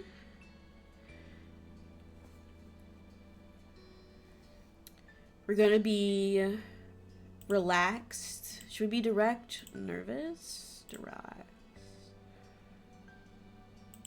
I feel like our relationship with Cove can stay the same. You're assuming the characters make reference to your appearance? Yes, they do. We're gonna be direct and fond with Cove. Should we customize him? Let's do his appearance. Oh, look at him! He's so cute! Look at him, he's so cute. Oh, I hate the shirt. We can't change it. Okay. Swimsuit 1. Shirt 1. Oh, you know what? He likes a dynamic shirt. He can keep... Oh, okay. Okay. The start of the classes ended the relaxed, free days of summer. It didn't take long for you to get back into the swing of the school year routine. Schedules and homework became the new normal. Side piece Cove, no. Me and Derek were an item, okay? Derek wasn't around nearly as much. To his great dismay, with school itself and after school activities, there weren't many opportunities for him to take the trip out to your neighborhood, especially because he was always at some training camp or a new regiment with a strict schedule. The two of you were usually stuck with merely telling each other about what was happening in your lives instead of sharing your days in the same place. But he was always good at anticipating things and being prepared for them. Derek knew he wouldn't be able to be with you that much going forward. That was probably the reason he pushed any notion of the two of you liking each other as only a concept for way in the future when you were adults and had taxes. Or was at least one of the reasons he never fully accepted it, you were sure. But you still kept in touch over the phone. Yeah, of course. The Jeremy kid did disappear after the summer, and no one ever heard from him again. Where he went or what he might be up to was a mystery. More summers came and went like the waves of the shore, coming in and out. In your second year of high school, someone new started to visit Sunset Bird, a sunny girl named Terry Brooke. She was a friend Cove made due to them being ocean obsessed. Terry was more than glad to befriend you too. Someone close to Cove had to be good company, she felt. You were pleased to get along with her as well. Terry was tight with another girl who you had known distantly from school for a long time, Miranda Eckert. You saw more and more of her as time went on, thanks to Terry and Miranda's own outreach. After a while, all of you developed a real friendship together. As for your home life, the Rajals also had developments. Changing laws and public perception countrywide made it possible for your moms to openly wear their wedding rings without questions. Yay! Woo! Though they had a wedding years ago, it was only recently that the union was officially recognized everywhere in the U.S. That was a good day, to say the least. Elizabeth came into her own and stopped being quite as irritable. She no longer worried about perceived childishness, as she grew up for real. She didn't even mind being called Lizzie again, although most people used Liz. She eventually graduated high school and moved out to attend college in another state. There's laws for that? Yeah, you didn't know about the laws? So they made it legal. They made gay marriage legal. And there's still to this day there are still discrimination laws against LGBT plus community. There's more in there, that's why I said plus, because there's so many things in the scope, the range of the LGBT plus community, and they're still heavily discriminated against. And I say they as if I'm not a part of it, but I am. Not the marriage, but exposure of marriage ring. Well, depending on where you are in the country, you will get like in trouble, and not like in trouble like, oh, jail, but like in trouble like, oh, these people are gonna hate crime me, like stuff like that. Like that still happens today with black people. Like, we're not slaves anymore, but go to a sundown town, they will say the most hateful shit to you. They will do the most hateful shit to you. And I'm sure that's no different for people who are openly gay. So yeah, it's weird, but they have like laws against like discrimination, civil rights. Yeah. But this game, that area, that stage takes place in like this takes place in what, I'm guessing the 2010s now, because before it was just like the early 2000s. I think this is the 2010s we're going into. It was a lot for you to adjust to your older sister being gone. Liz never let you forget her role in your life though, and kept in touch. Cole's relationships with his family improved over the years. Like, even to this day, sorry to go back to this, but even to this day, there are still people who are like discriminating against people who are gay. Like, people won't make cakes for like gay marriages and stuff like that, and it's like, you're hurting your business by doing that. Like, it's not that big of a deal. Just make the cake. Cole's relationship with that's just one example. Cole's relationship with his family improved over the years. Kyra visited several times after that summer, and things became easier between the two. He was also closer with his dad than ever before. You knew they talked more, and they helped prevent a lot of friction before it could start. Cove had become so much more outgoing than when you had first met him. He was so bright, he's shown. He would willingly join conversations, make jokes, and put in an effort not to use overly blunt phrasing. Cove's interests became more focused than they used to be. He spent more and more time dedicated to physical activities. He was developing real skill for it. The friendship between... Oh, full-grown friendship. So you can't see it. Start using fond interest level. Okay, yeah. The friendship between you and Cove that you had cultivated for years remained consistent. The two of you were close confidants. It was strange to look back at it all. The future faded into your present, and then it was simply the past. Just imagining a police officer being like, wait a second, I haven't seen you with a husband. I mean, I kind of felt like it was kind of like that a little bit back in the day. Like, that's why in like some of those anthropology things that you read, like, oh, they were close friends, but they were more than friends. It was strange to look back at it all. The future faded into the present, and then it was simply the past. Even the most fundamental parts of your life couldn't last forever. You felt that the most poignantly the day you inevitably graduated high school. It was over, and you would not be going back ever again. From now on, what came next was your choice. You would be directing your own life. That was where you were currently. The summer after high school had ended. The first summer of true freedom. What used to be a reprieve from the typical was now going to be your first step into adulthood. One fine summer morning, you took in what had become a very special scene. The whole family having a meal together. Oh, look at Elizabeth! Look at Lizzie!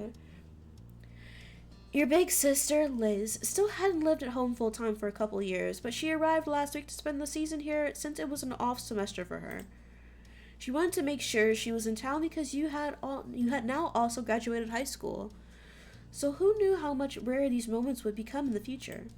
You watched on as Liz laughed good-naturedly over a comment Mom made. Her Elizabeth-only mindset had only been a phase. Nearly any nickname was welcome at this point in her life. You know what? I feel that. That's how I feel about my name. I'm so done with nicknames. Call me by my real name. How big is this time skip? Well, we're like 12. We were 12 to 13 last summer. So now we've skipped to the end of school. So we're like 18 now.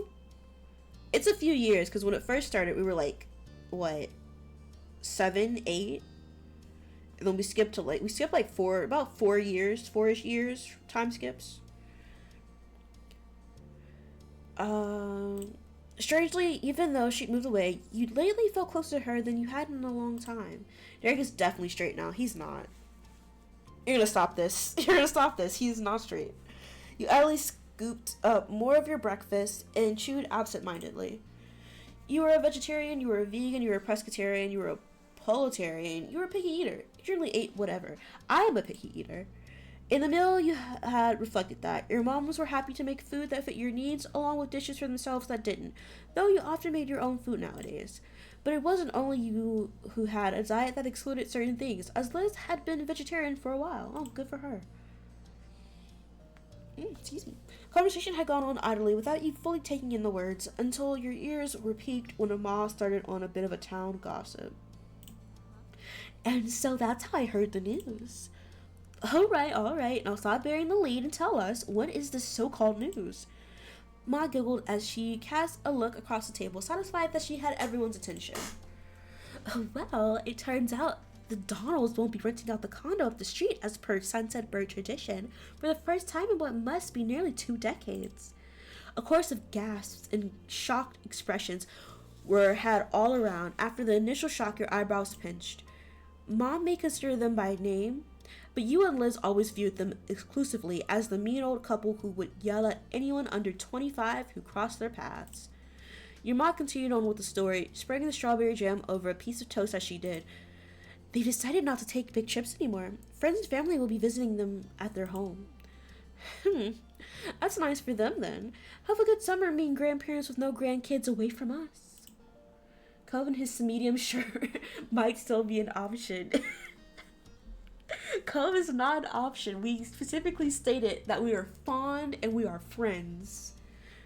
We are direct friends. Nothing romantical will be happening. However, I might flirt a little bit with Baxter. Just a smidgen. That's a relief. It's kind of sad they can't travel anymore. I hope they're still okay, even if they're mean. My thoughts exactly, Liz. Finally, they can piss off. You don't have anything to comment on this. Finally, they can piss off. Be nice, kids. You don't want to end up like them, do you? Well, I won't end up like them. Bitter and alone. Won't be me. I won't be alone. Actually, you know what? They're not alone either. They're just bitter. Maybe I will end up like them. You and your sister crack smiles at the joke. At least they won't be here to yell at my children anymore. Lonnie. And that blunt comment got laughter from all three of you. Engrossed in the conversation once more, you continued to chat with your family until the meal was over. Ooh. Step 3, third time's charm. So we are going to be skipping like all the stuff in step 3 because none of it has to do with Derek, and we're going to skip straight to step 4 after we're done with this. As it went, once the food was eaten, the cleanup had to be done. Liz took the role of washing the dishes and passed them to you for drying and putting away. You had a set of cups in front of you that needed to go on the top shelf of the cabinet. It was effortless to you to do. You were very tall. The task was pretty straightforward for you. You were tall. You had to stretch, but it was doable. You were an average height. It was a struggle to get them up without a stepping stool. You were short. A stepping stool was mandatory for you. You were very short. Now, I feel like I want to be tall. I'm not going to be very tall because that's excessive. That's excessive. I'll just be tall. I'll be regular tall. You really shot up in height the last few years. No one had seen it coming. Why? Because I was short? Because I was short. I was a smidgen of a thought. You felt great about how things were. You hope you might still grow more. Oh, God, I hope not. I hope you don't grow more. 6'0"? I mean, yeah, I could be 6 feet maybe. My dad's 6'1". My mom is like 5. My mom's 5'9", I'm pretty sure. She says she's not, but she's tall to me, okay? And it's very funny because I'm really short, and my brother is short. He's not short. He's like 5'9", 5'10", but like I'm short. Me and my grandma are like the same height. I think I'm actually a little bit taller than my grandma now because, you know, bone atrophy. She's shrinking. So I think I'm like maybe like an inch or two taller than my grandma now. At least my grandma on my mom's side. Not my grandma on my dad's side. My grandma on my dad's side, she's tall. She's still taller than me. Bone atrophy still hasn't gotten to her yet. It has. I'm gonna stop talking and I'm gonna pick a thing. You should stop growing earlier. You didn't think much about it. You didn't even know what to think. Yeah, I don't care. The part of yourself was never something you could really figure out your thoughts on. You capped at 5'9", so tall enough to avoid short jokes. I mean, sure.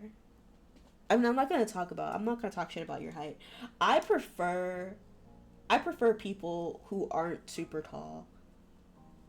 I feel like once you pass like 5'10", it's like, you get away from me.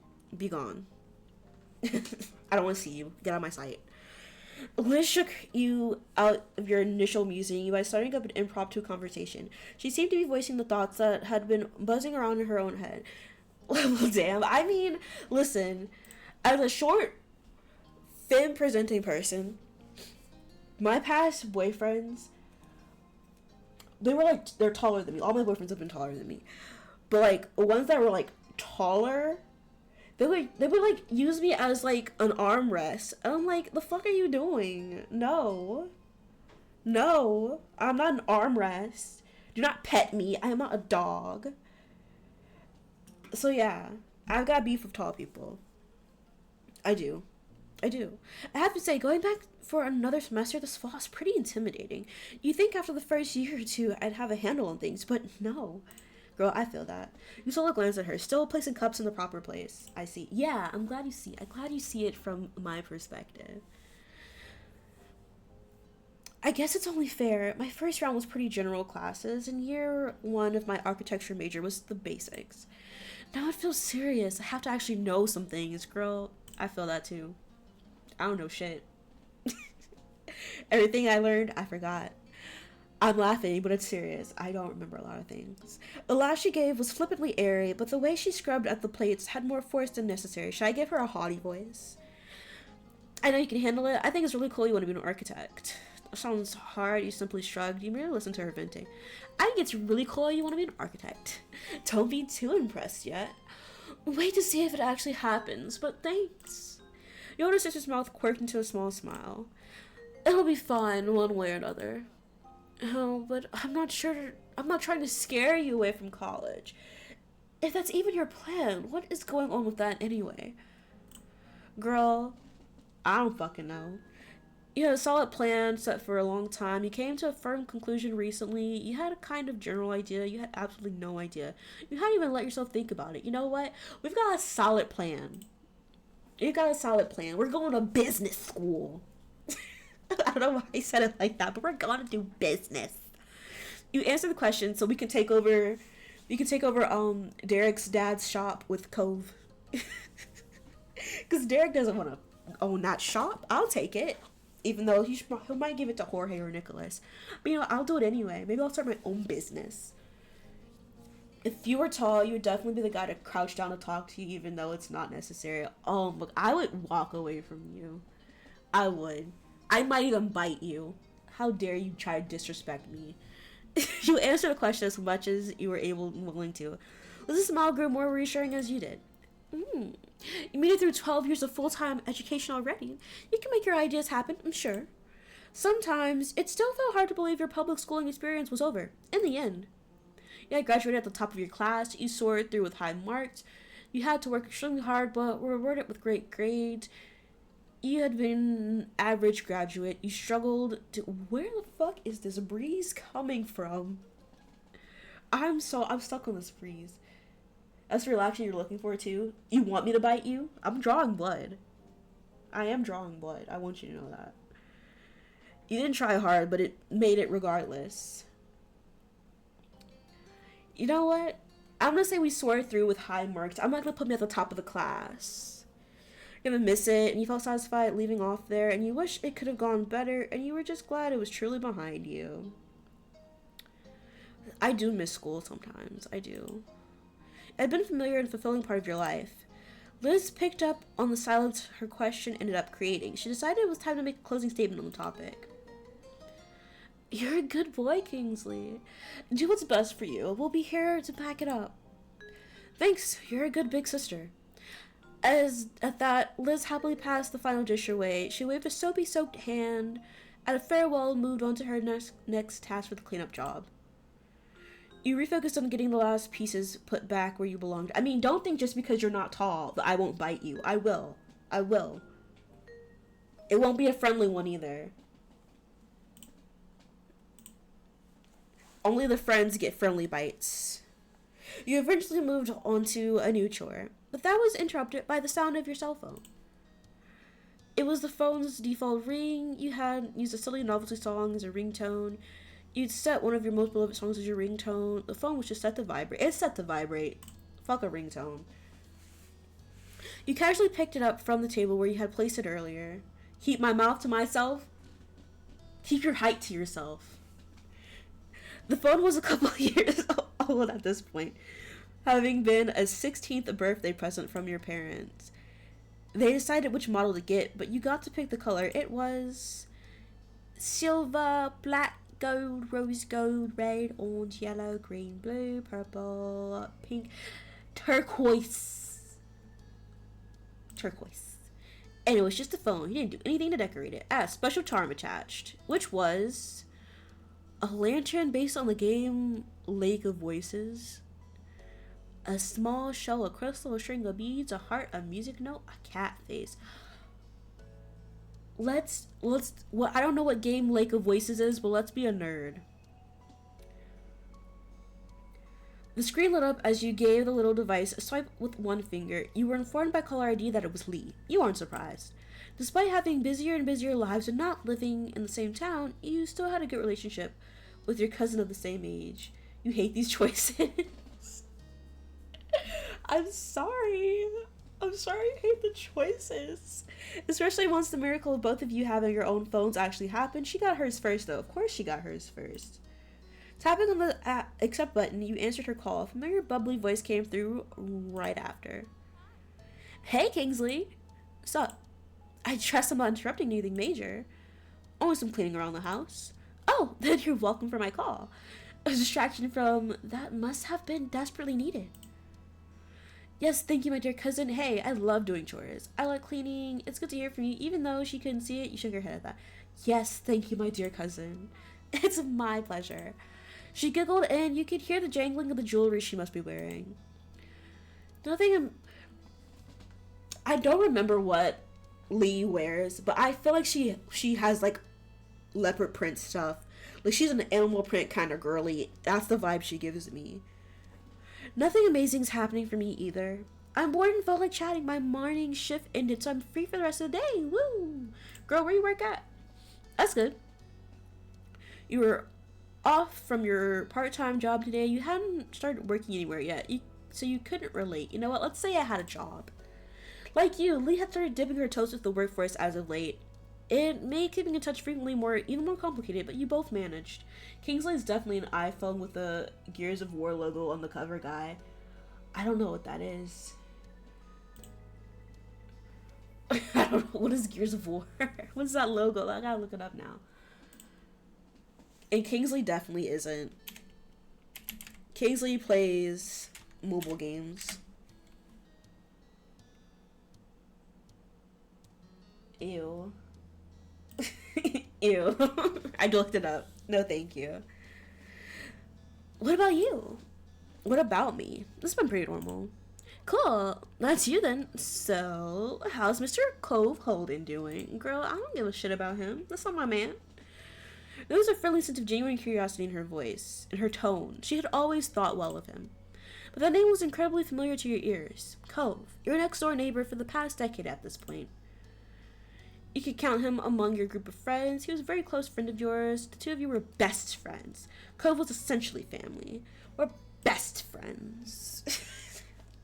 No one knew you the way he did, and vice versa. Derek ain't your man either. Derek is my man. So back up. You're just jealous because you're not my man. Derek's my man. You wish you were in this game so you could be my man. I'm joking. Have you been hanging on without the boy being... Where the fuck am I reading? Have you been hanging on without the boy being 10 feet away at all times? Or is everything right with the world again and he's back? No, Lee, he isn't here. Just like he wasn't here yesterday, or the last time you asked, or the time before that. Aw, my bad. Can you blame me? Doesn't it seem like he should have made his grand return already? Plus, I want to visit soon. And he needs to be there too, does he? You can understand where she was coming from. This was certainly outside the norm. For the past couple of months, in the last few weeks especially, Cove had been going to his mom's place in Nevada. Nobody in this is your type? You were off for Lee earlier. You're not down with Lee anymore? The two of you still regularly stayed in contact over text and calls, but still, your mind began to drift back in time all the prior trips he'd taken to visit her. Almost every year he'd gone away for a while and then he'd be back. It made you sad and lonely when it happened. You never minded it. It was kind of nice having breaks away from each other. You weren't a fan, but made do. It was just shitty. It upset you. Your younger self worried about him leaving for good. You were defending Lee earlier? Uh-huh. Okay, Darius, sure. You know what? It did make me a little sad when he left. It did, just a little bit, just a smidgen. You sent him letters the entire time he was away. Your mom's helped ship out care pack. Girl, it's not that serious. It's not that serious. You gave him special treasures to take with him before he left. You kept an eye on his house for him while he wasn't there. You were incapable of doing anything until he was back. How long was he gone for? That I'm sending him letters. I kept an eye on his house for him. Keep an eye out for Selena. It's like the least you could do when you were younger, and nothing ended up happening, so maybe it worked. He sent you letters while there in turn. What? He sent you letters while there in return. My God. Props on pronouncing your name correctly. Darius? How do other people say it? How do other people say your name? Hold on. I need to know. That's how it was in the past, but lately he had been trying to see her as much as he could before taking long trips to another state became too impractical to do. His part-time work could become full-time soon, or he could be moving somewhere else for school. Cove hadn't actually been entirely clear what his plans were after graduation. Cove was hesitant to speak on that, even with you. It couldn't be avoided forever, though. You both knew that. Maybe we should switch this up to a non-Cove related topic? Thank you. That works. The rest of the conversation rolled on. Not much longer, though. Lee had to go, and you needed to finish your responsibilities around the house. The both of you exchanged goodbyes, then you went back to what you'd been working on before the call came in. Well, I can't get over her outfit.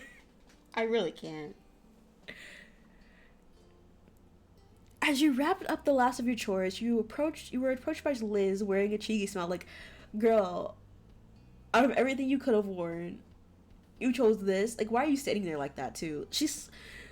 I don't think it's the outfit. I think it's just everything all together. It's something so sinister about her. Just it's just something so sinister about her looking at me like that, just standing there. Darius, like, there he is, and your cousin's like, Thar she blows. Darius? Oh, is it because you guys are from the South? So she has that accent? Darius. I'm not gonna do that to you, Darius.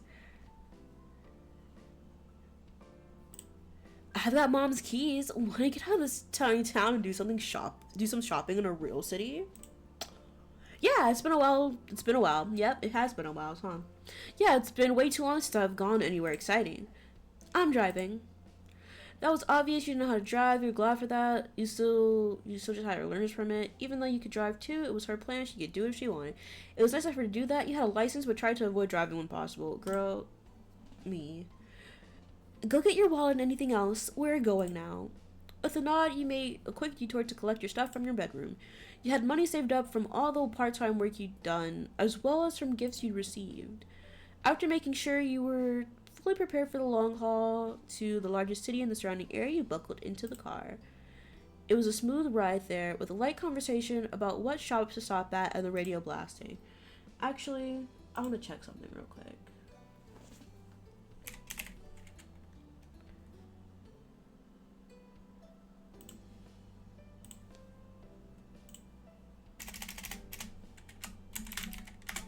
Oop, I spelled his name wrong. I didn't spell it wrong, it's just the O was capitalized. I'm trying to see.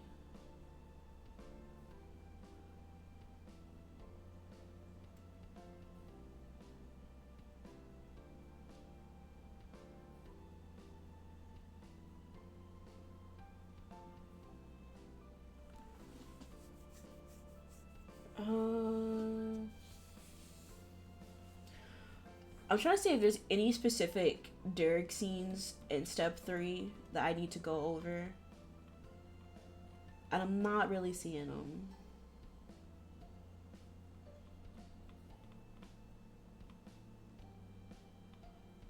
So I really don't think Derek's important in step 3, so I'm gonna do what I originally was planning to do and skip over step 3. It's just pronunciation. Hers is Thar, mine's is there. You know what, I feel that. But, like, if that's how you pronounce your name, that's how your name is pronounced. And that's you. The part where he turned straight, there's no part where he turned straight. The trip there breezed by, and in what felt like no time, you had gone from cruising down the road to cruising through the mall. Liz had her interest to check out, and you yours. Your hobbies and skills were still the ones you developed when you were younger. You'd gotten into new things since you'd grown up. You know what? Sure. I don't remember what I picked last time, but we're going to keep going with it. When turning a corner down a new length of the mall, your eyes caught on a little gift store. Your friends and family had recently given you many presents for graduating high school. I didn't get shit when I graduated high school. You realized you wanted to get a graduation gift yourself to give to Cove. You had a gift of your own ready to give to Cove when the chance came. Really appreciate what you had gotten. I already have a gift for him. Oh, I grabbed the wrong water bottle. In fact, I hadn't grabbed a bottle at all. I grabbed a jar. It was something you had known you wanted to do, and you were looking forward to seeing his reaction. Graduation may have already come and gone, but Cove wasn't really around, so you had to wait. Eventually, the mall was explored in full, with every shop of note being checked over. Rather than going home, you decided to walk over to some smaller stores nearby. Liz had many thoughts on that topic. Honestly, malls are not a bastion of society. Even if smaller stores require extra distance, the brands are so much more. Then your sisters abruptly stopped speaking and walking right in the middle of the path. It was a good thing no one was behind her. She seemed to utterly shut off for a moment. Liz? The attempt to catch her attention was unsuccessful. Something else had all her focus. Before you could puzzle out what might be happening, oh my gosh, she began to mumble out of the corner of her mouth. Kingsley, don't draw attention, but look. What? With a harsh whisper and a subtle jerk of her head, she urged you once more. Look. You followed your gaze as best you could to a large bunch of colorful teens strolling down the same path. Okay.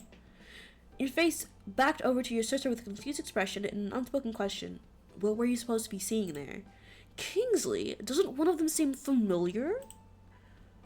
Not to make it her blurry. She was practically bouncing at this point, so you looked the group over again, and this time you saw what she was seeing. Amongst the collection of strangers was brown hair, gray eyes, and lots of freckles. That's Shiloh, our Shiloh, from when we were kids. Yep, that was definitely him. I can't believe it. He's honestly just there. That's hilarious. That's incredible. Oh, but how do we talk to him? We'd have to pull him away from all those other people, and what if I'm wrong? Your mouth opened to reply, but she cut it off with her own answer to the question. I've got it. I'll shout the name Shiloh, and then we act like it wasn't us. If he responds to that, we'll know without a doubt it's him. Kingsley, keep an eye out to see if he looks. Girl, Liz is doing too much. She stayed doing the most. I love her, though. Even when we were little kids, she was doing the most. Can you try talking to him normally? We're not doing that. It's a terrible plan.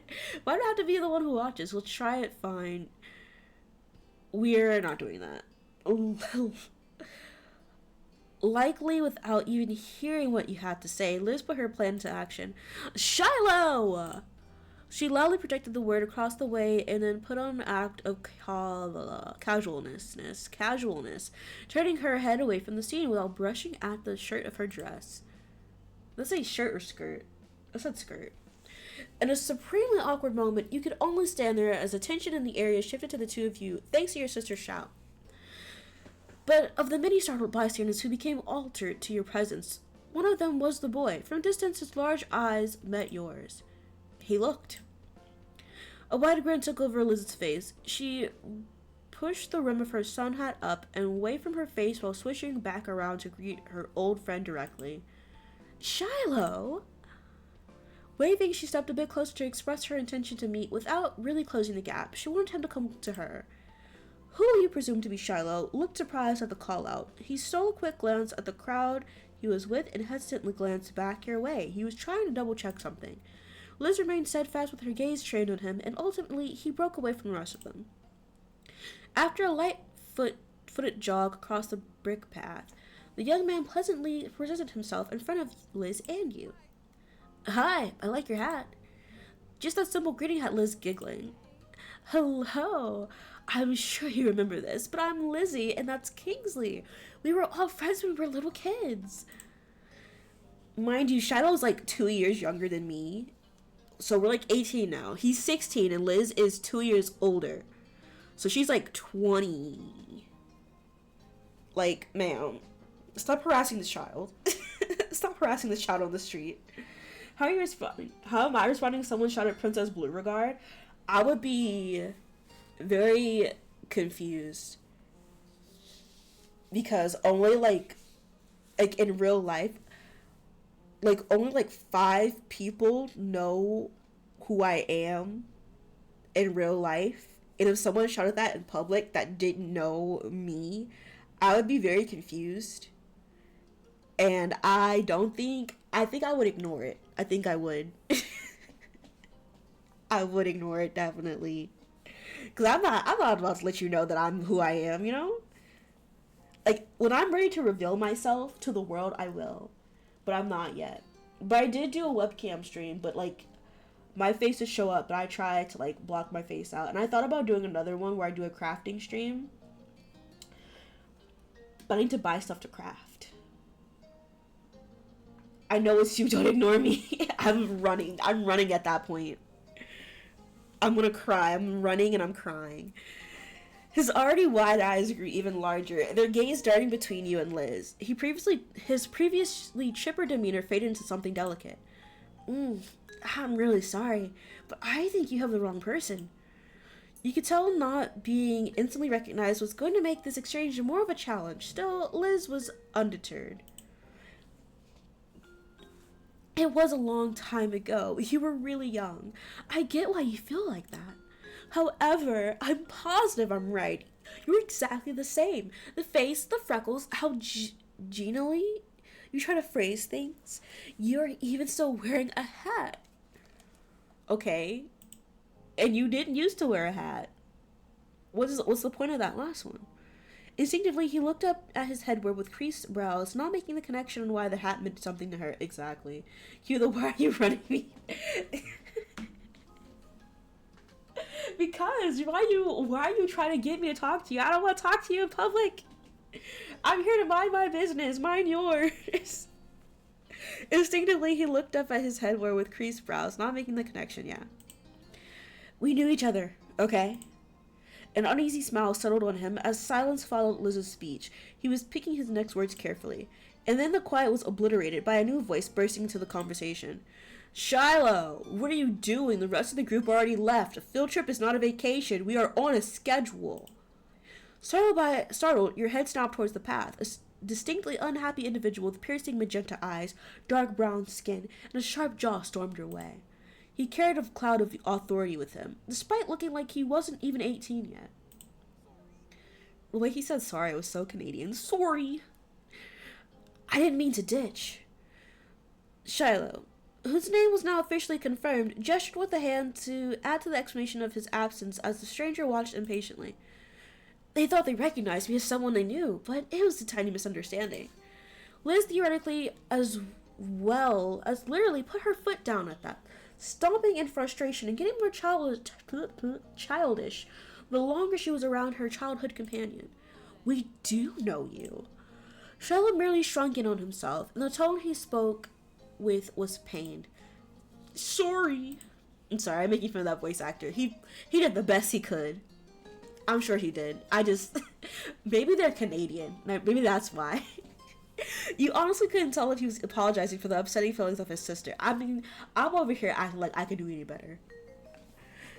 Or the palpable dissatisfaction of the new acquaintance. That in and of itself is very Shiloh-like. Oh, you know him? Is that it? The stranger spoke in a dismissively scoffing tone, as if the words sounded so absurd to him it was almost amusing. Almost. But the sternness of his demeanor quickly reinstated itself. Well, do you know me? I'll tell you. I'm someone who has been forced against his will to be aware of what's going on in Shiloh's ridiculous personal life for a year. No one asked, buddy. No one asked. So is he pretending to not know y'all? Yes. Yes, he is. If the two of you had any importance in his general day-to-day existence, it would have come up by now. Don't bother trying to exaggerate any trivial connection you might have. It's not good enough. He's with us, and you'll survive without him. Now stop loitering in the road. It's rude. We're the rude ones? The high-strung ranting got an audible gasp from Shiloh, who finally started to speak up again in defense. Nate, that's really mean. He is squeaky. He is. But I don't know if we'll get to that. Because like I said, I'm skipping most of step 3. So I'll just tell you. I'll tell you when we're done with this about what's happening with Nate. Nate and Shiloh. It's also true. We're leaving. With that declaration, the unofficially introduced Nate indignantly spun on his heels and walked speedily towards where the group went, completely confident that Shiloh would follow behind. Oh, people can sure have bad attitudes, huh? Why can't they just try to get along? It's not hard. Don't worry, though. I bet you won't have to deal with him again. And I'm sorry I can't stay to talk to you, but I hope you have a really nice life. Bye. And that was it. His final parting words given, Shiloh left the two of you behind to catch up with his own life that he had to go live. Liz watched his exit, stunned, only to find when it hit her that he was really gone as quickly as he appeared. It's happened so fast he hadn't been able to get a word in. Hold on. Okay, there haven't been any dropped frames. Okay. It said chat was loading for me, that's why I checked. She sighed, all the energy she built up, releasing with a breath. I could have told him his last name was Fields. His birthday's October 30th. That would have proved it, but no. Wow, Charlotte grew up to be dumb. No. You were left feeling equally deflated. Whoever Nate is, he sucks. Well, damn. Well, damn. You had no other words for what had just unfolded. Why are you running after him? Again, she is 20, he is 16. Leave that child alone. Liz merely shook her head, pushing off childish thoughts. I think we can leave it there, thanks. He's in the middle of a high school field trip, and it was already enough being able to see him. There's something reassuring about witnessing firsthand that he's still out there, enjoying his own part of the world. Though, if given the chance, I could definitely have a few words with him about the company he's got. She laughed, but you could tell there wasn't much humor into it. She was mad at that guy, even if she was happy to let Shiloh go. Maybe they're only with each other because of the trip, and it's not usually how things are. True. We can only hope the same for him, as he did for us. Have a nice life, Shiloh. Have a good life. Bye, Shiloh. We'll miss you. Good luck out there. You'll need it. Liz smiled at you. It had the self-confidence you knew so well from her. Come on, little baby bro. Let's finish our own trip. Yeah. No matter how either of you really felt about the occurrence, it was something that you simply had to accept. People you know just disappear and reappear in the most unexpected ways. The two of you enjoyed what remained of your outing until it was time to return home. By the time you arrived back, the sun was already beginning to set. You arched your back as you stretched your arms toward the ceiling. While it had been a good day, it had enough activity to cover the entire week. Derek foreshadowing, shut up. Shut up. Derek is in our life, okay? We just don't talk often as we should. Liz tried to yawn. Liz tried to hide a yawn behind her hands. You weren't the only one feeling worn out. I'll be heading up to your room, the guest room, since mine stopped being available as soon as I was out the door. Her tone was light. She had quite a lot to say on the subject when you'd first taken over her bigger room after she left for college, but there had been many trips back home for her since then. The room hasn't been hers for years. It was more of a running joke now that she continued to bring the topic up to this day.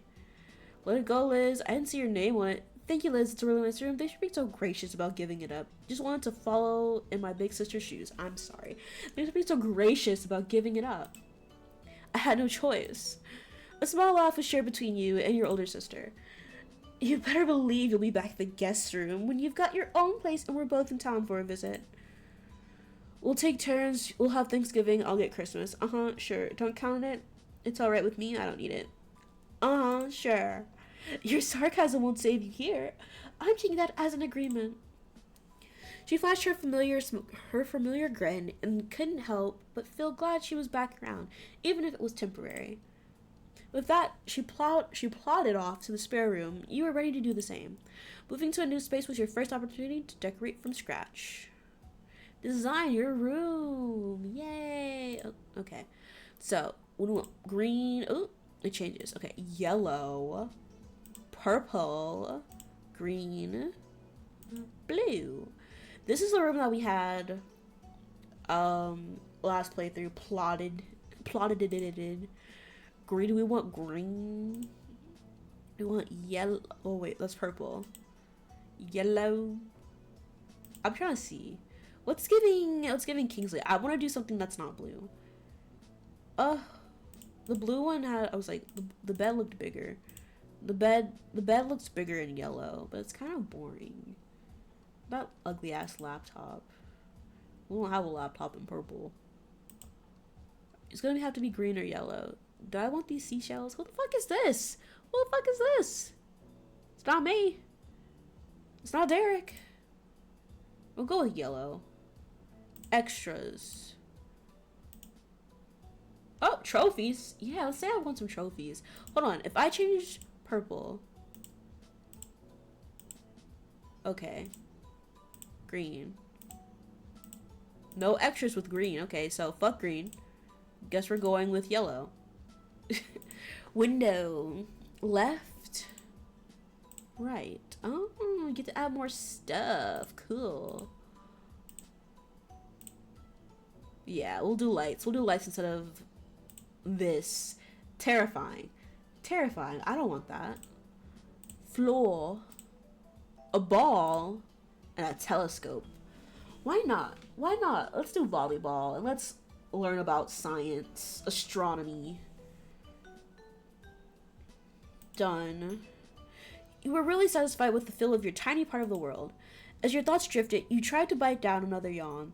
It was no good. Your bed was now lodged into your mind, and all you could think about was collapsing on it. You trudged up the stairs to your room. Stepping inside, you closed the door behind you, blocking the rest of the house. When you turned back around, you realized you were not alone there. Comfortably perched on the windowsill was someone very familiar to you. Cove Holden. Why couldn't it have been Derek? What the hell? Odd place to have picture frames. I mean, it gives the space a little bit of dimension. It's just I mean, you'd have to hold it down, kind of, but you're kind of right. It's a little bit weird. Artistically, no, but physically, yes. Surprise! Look at this. Get out of my face. Get out of my face, Cove. His tone was easy and relaxed. It certainly was a surprise. You hadn't expected him to be within the state, never mind your own house. He hadn't answered how he had suddenly just appeared back in Sunset Bird. Though, to be fair, you had been so astounded there hadn't been much of an opportunity for him to chat with you. Thankfully, Cove was only waiting for a good moment to start and began to explain. I got in about 15 minutes ago. No one was home, so I figured I'd come in the usual way. Cove, we have doors, exactly. Cove, you could have knocked. You could have knocked. I'm sure Mom was home. Mom or Ma. The window. He does have a habit of coming through the window. He must be real good at climbing.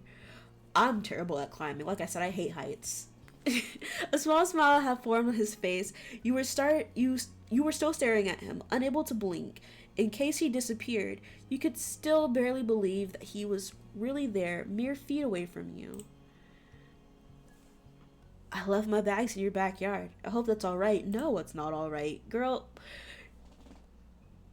so you got here 15 minutes ago, and you didn't think, why not let me just drop my bags off at my own house? No, I'm gonna put them in the backyard of my best friend's house so I can climb up their house and just sit there and wait for them menacingly. Sinister behavior. Why would you do this? Now you gotta do it later. I mean, you know what? It's no sweat off my back. I'm not bringing your bags home. You did that to yourself, buddy. You did that to yourself. That was when you truly understood. Cove had come straight to you upon getting back to town. You were his first port of call, taking precedence above all else. I mean, that would be cute if we were dating, but we're not, Cove. We're not. You would need to leave your bags in the yard if you came through a door. I'm also correct. Also correct. Even though you hadn't been in when he called, when did he call? Cove had ensured that he'd see you at the earliest opportunity, rather than allowing his plans to change. You laughed. You realized the realization that made you bashful. Sorry, not blush. You shook your head at his antics. You stayed frozen in the shock, and yet so not to wait. You walked over to join him. You ran to Cove. You know what? Let's laugh. The delight bubbled out of you as a fit of chuckles. He could never even attempt to hide how he felt about anything, including you. Oh, did you see that smile?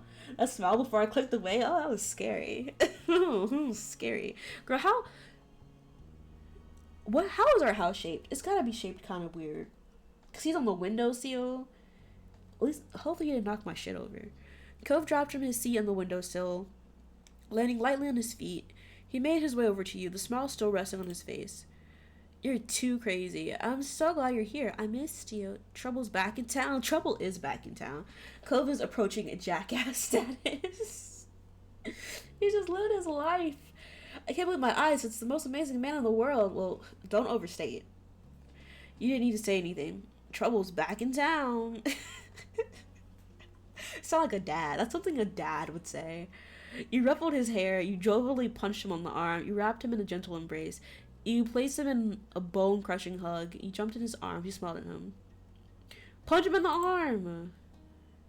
That is a smug-ass face. Your fist made light contact with his upper arm. Cole playfully nudged your shoulder in return. Do you think I can get him to give me another piggyback ride? I missed you.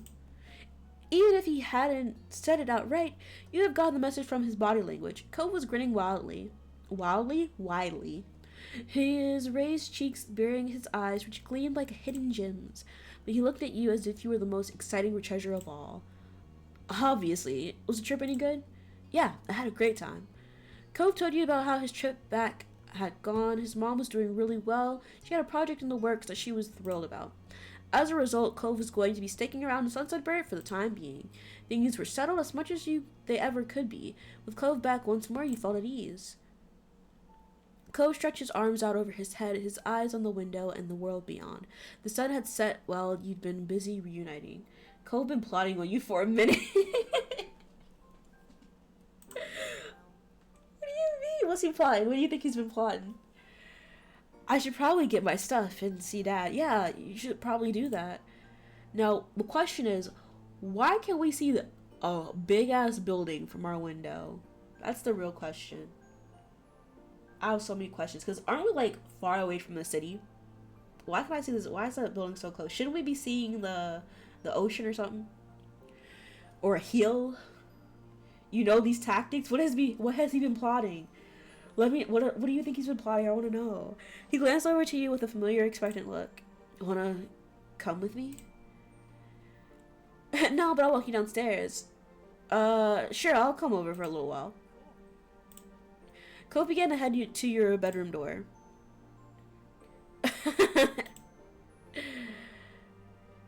It was a normal thing just for me to get piggybacks. Wait up, I need a ride.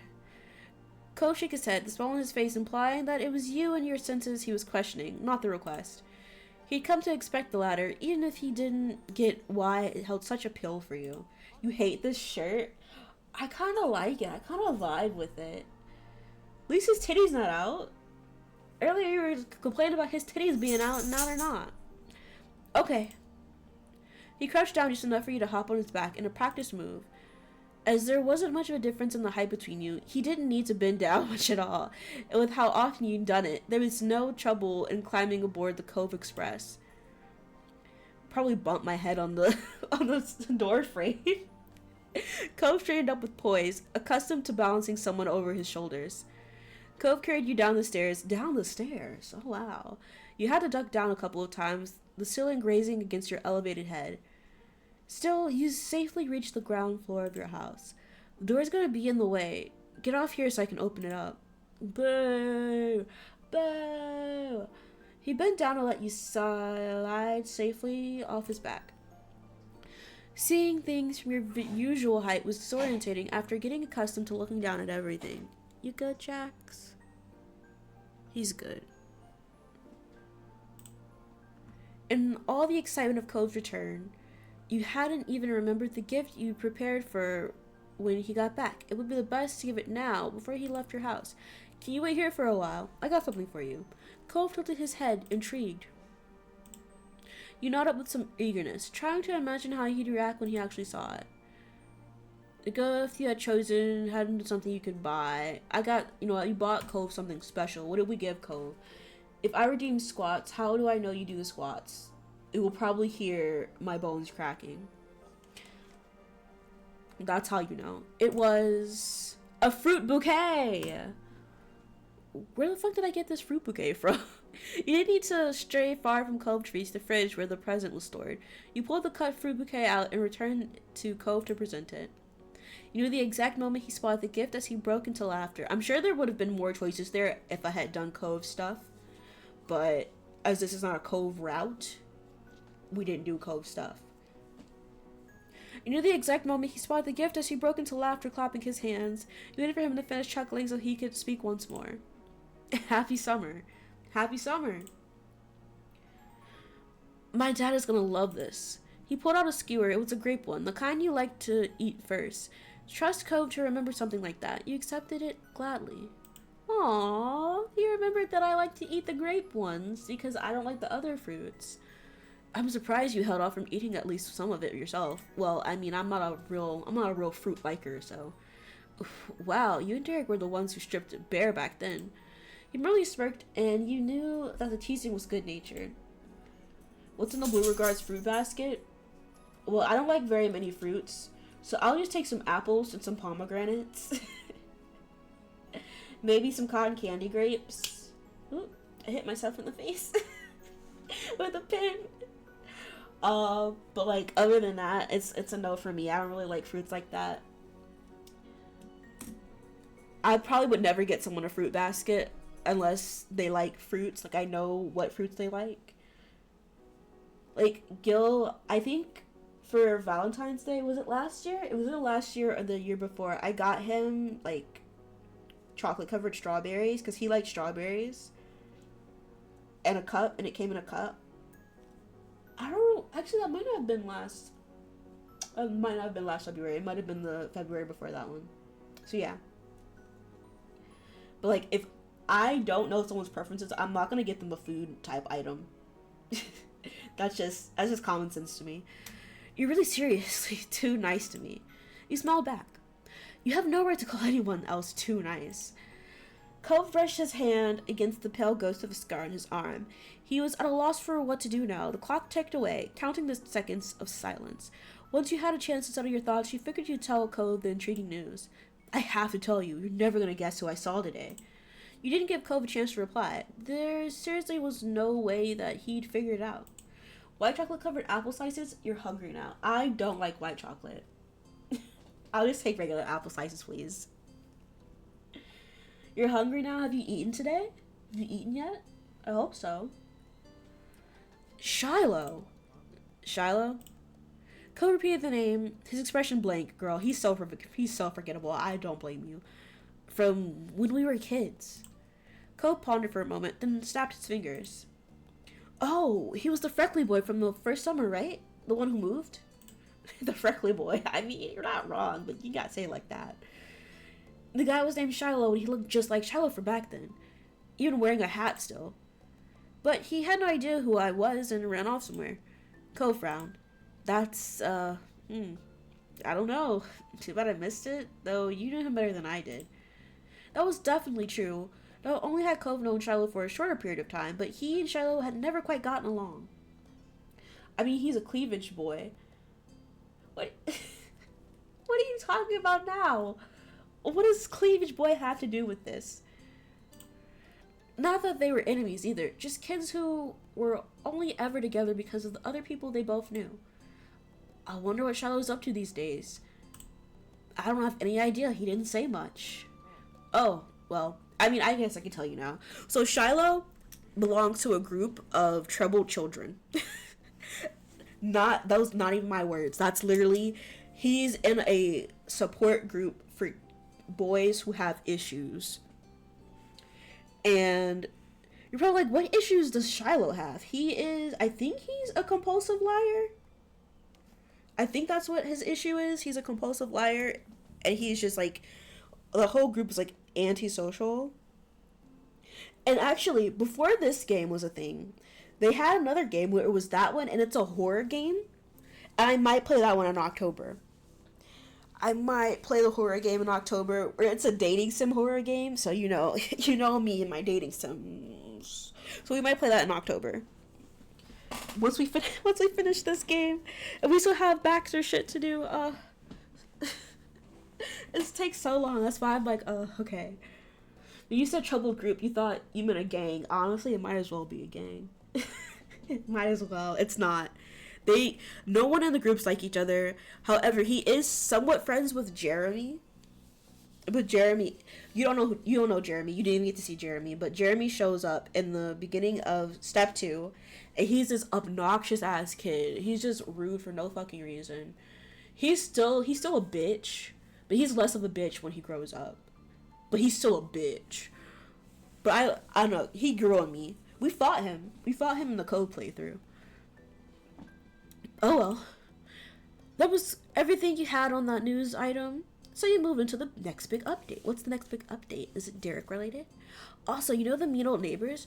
The ones who would always yell at us? He cringed, recalling those particular memories of back in the day was not pleasant even for someone as nostalgic as him. Yeah? They're not coming. They didn't rent the condo this summer. Cove's jaw dropped. You didn't blame him. The elderly couple had been an institution as far back as you could remember, long predating Cove's arrival. Even now as a teenager, you found your neck prickling as you walked by their condo, half expecting a scolding for breathing the wrong way in the vicinity of their vacation home. Not the old people causing these children trauma. Oh my gosh, they got PTSD. It was strange to think of that coming to an end. Wow.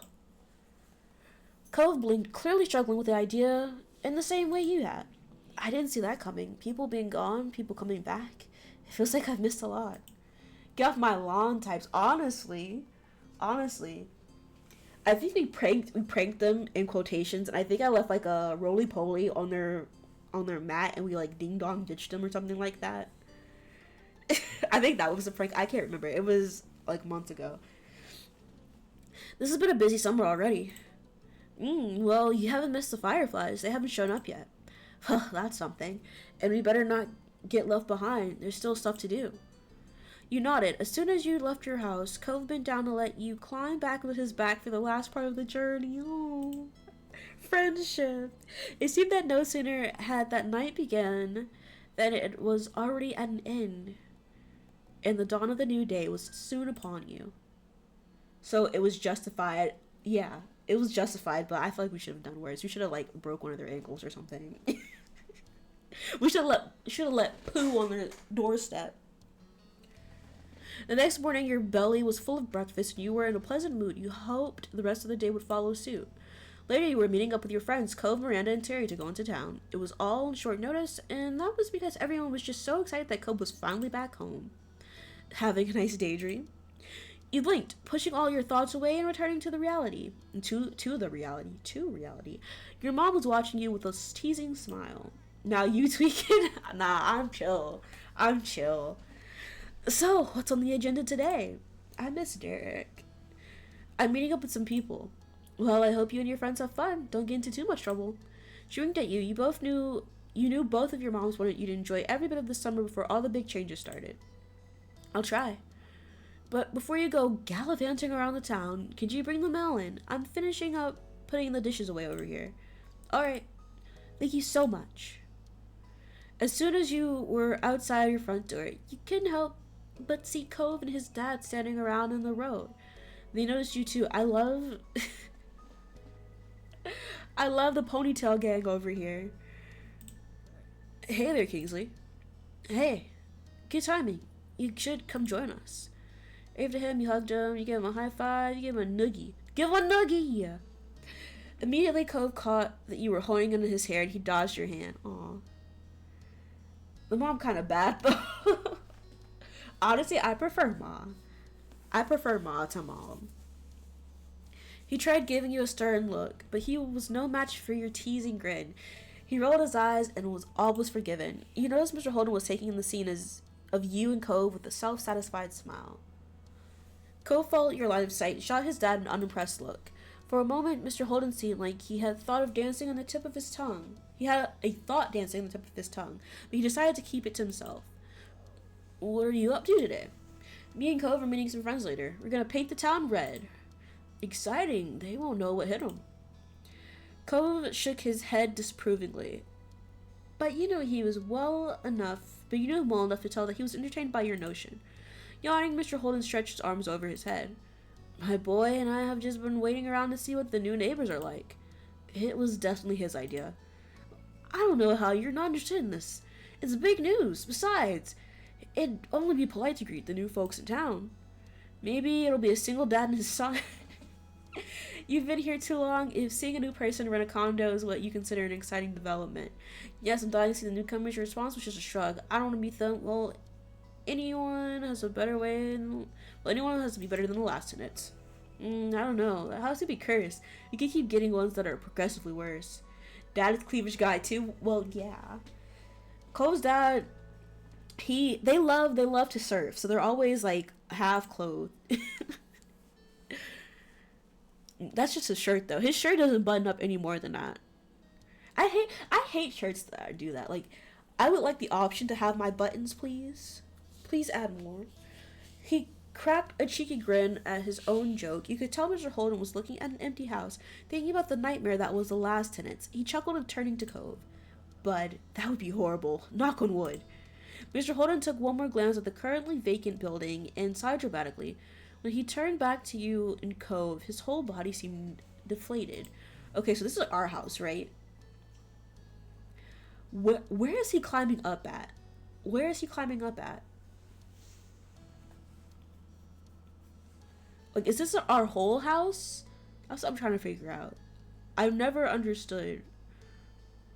I'm not sure. You like polo shirts? I like shirts that button up well. I've never been a fan of shirts that have buttons because of my chesticle situation. My chest. Why did I say chesticles? Because my breasts. I had to get shirts that were too big on me. Spider-Verse? What do you mean Spider-Verse? So I've never been a fan of button-up shirts. There's no sign of them, and I still need to head over to work soon. Cove gave his dad a few reassuring pats on the back. Okay, I promise to keep an eye out. I can text you if anything happens. Really? Yeah, of course. Well, I mean, only until I meet up with Terry and Miranda. Would that still work? With the wide grin breaking out on his face, Mr. Holden looked absolutely thrilled to have his nosiness enabled. That's how he climbs up? Ah, okay. Makes sense now. He uses his spidey sense. That works. I have a spidey sense. And my sense is that I know where spiders are. Always have. Because I have a fear of them. He moved to firmly place both hands over Cove's shoulders, fixing his child with a firm stare. Son, you are my true ally in this world. Mr. Holden stood up straighter, letting Cove go. He looked reinvigorated. Okay, with that settled, I'll make some money. That's always been the one thing I do best. Mr. Holden headed off to the garage with a big wave. Goodbye. Cove smiled the whole time he watched his dad leave. You really liked Mr. Holden. Mr. Holden was one of your favorite people. Cove's dad was kind of a bother. He had mixed feelings on Mr. Holden. I have mixed feelings. There were ups and there were certainly downs. As soon as he was out of sight, Cove sighed lightly. Are you okay? Yeah. Just not looking forward to waiting. Guess I'll be hanging around the street for a while. Good luck. See you later. Bye. I'll stick around to see the new neighbor. I can wait with you. I'll stick around to see the new neighbor. Why not? Hi, Zach. Welcome in. What's up? How are you doing? Little bee emote. Oh, Gracie Way. Oh, I love it. Curiosity about the new tenant was getting the better of you. Your mind was already swirling with too many thoughts about what they might be like. Really? Uh-huh. I can't leave until I find out what they at least look like. Cove nodded at that. You noticed that he seemed much happier about his task now that he wasn't going to be waiting alone. Cove put his hands on your shoulders, gripping you solidly, but not enough to hurt. His eyes fixated on you just as firmly. He was serious. Kingsley, you're my true ally in this world. This is a dramatic-ass family. You're good? Why are you throwing it back? You throwing it back to the music in the game? But I got a fair amount of chuckles from you. He grinned, the stoicism fading into amusement. You're always good to me. Aww. I can't help myself. You laugh, you shook your head. I'm gonna laugh. Yes. This is an interesting dance move for this music, but you know what? I believe that anyone can twerk to anything. You can twerk to this music if you want. Twerk team, here we come, you know? It was soft and happy. And then he let go of you. Cove stepped over to his front porch steps, lazily taking his seat and leaning back on his arms. Our watch begins. Nodding in agreement, you joined Cove on the front porch steps. You both sat there in a comfortable familiarity as you settled in for the waiting game on the new tenants. You not subscribe to that belief? You don't have to subscribe to the belief. It's true. You can twerk to anything. I've done it before. I will twerk to anything. The neighborhood was quiet, and you sighed contentedly. Music wise. I mean, I guess you could twerk to speeches too, but that's just weird. Closing your eyes and feeling the light breeze. Eventually, you both perked up at the sound of a car. A taxi followed the noise, turning onto your street. Cove's eyebrows raised at the sight, and he sat up straight on the stoop.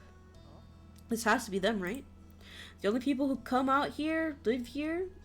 Well, it has to be. The only people who are out here live here. Wait, hold on. Let me go back. The only people who come out here live here. It has to be. There we go. Now that they were here, you couldn't help but feel just a bit curious. You wonder what kind of person would be living in the neighborhood for the summer. Taxi pulled to a stop as you expected in front of the now empty condo. It was on the same side of the street as your house, a few buildings further up. I always thought the condo was on the side of Cove Street. The way my head is working to picture, like, to plan all these houses, is just not it. Turning to funeral music is not appropriate. I mean, it's not. I would never twerk at a funeral, but it can be done. It can be done. I don't think I've been to many funerals. I think I've been to, like, one funeral. Yeah.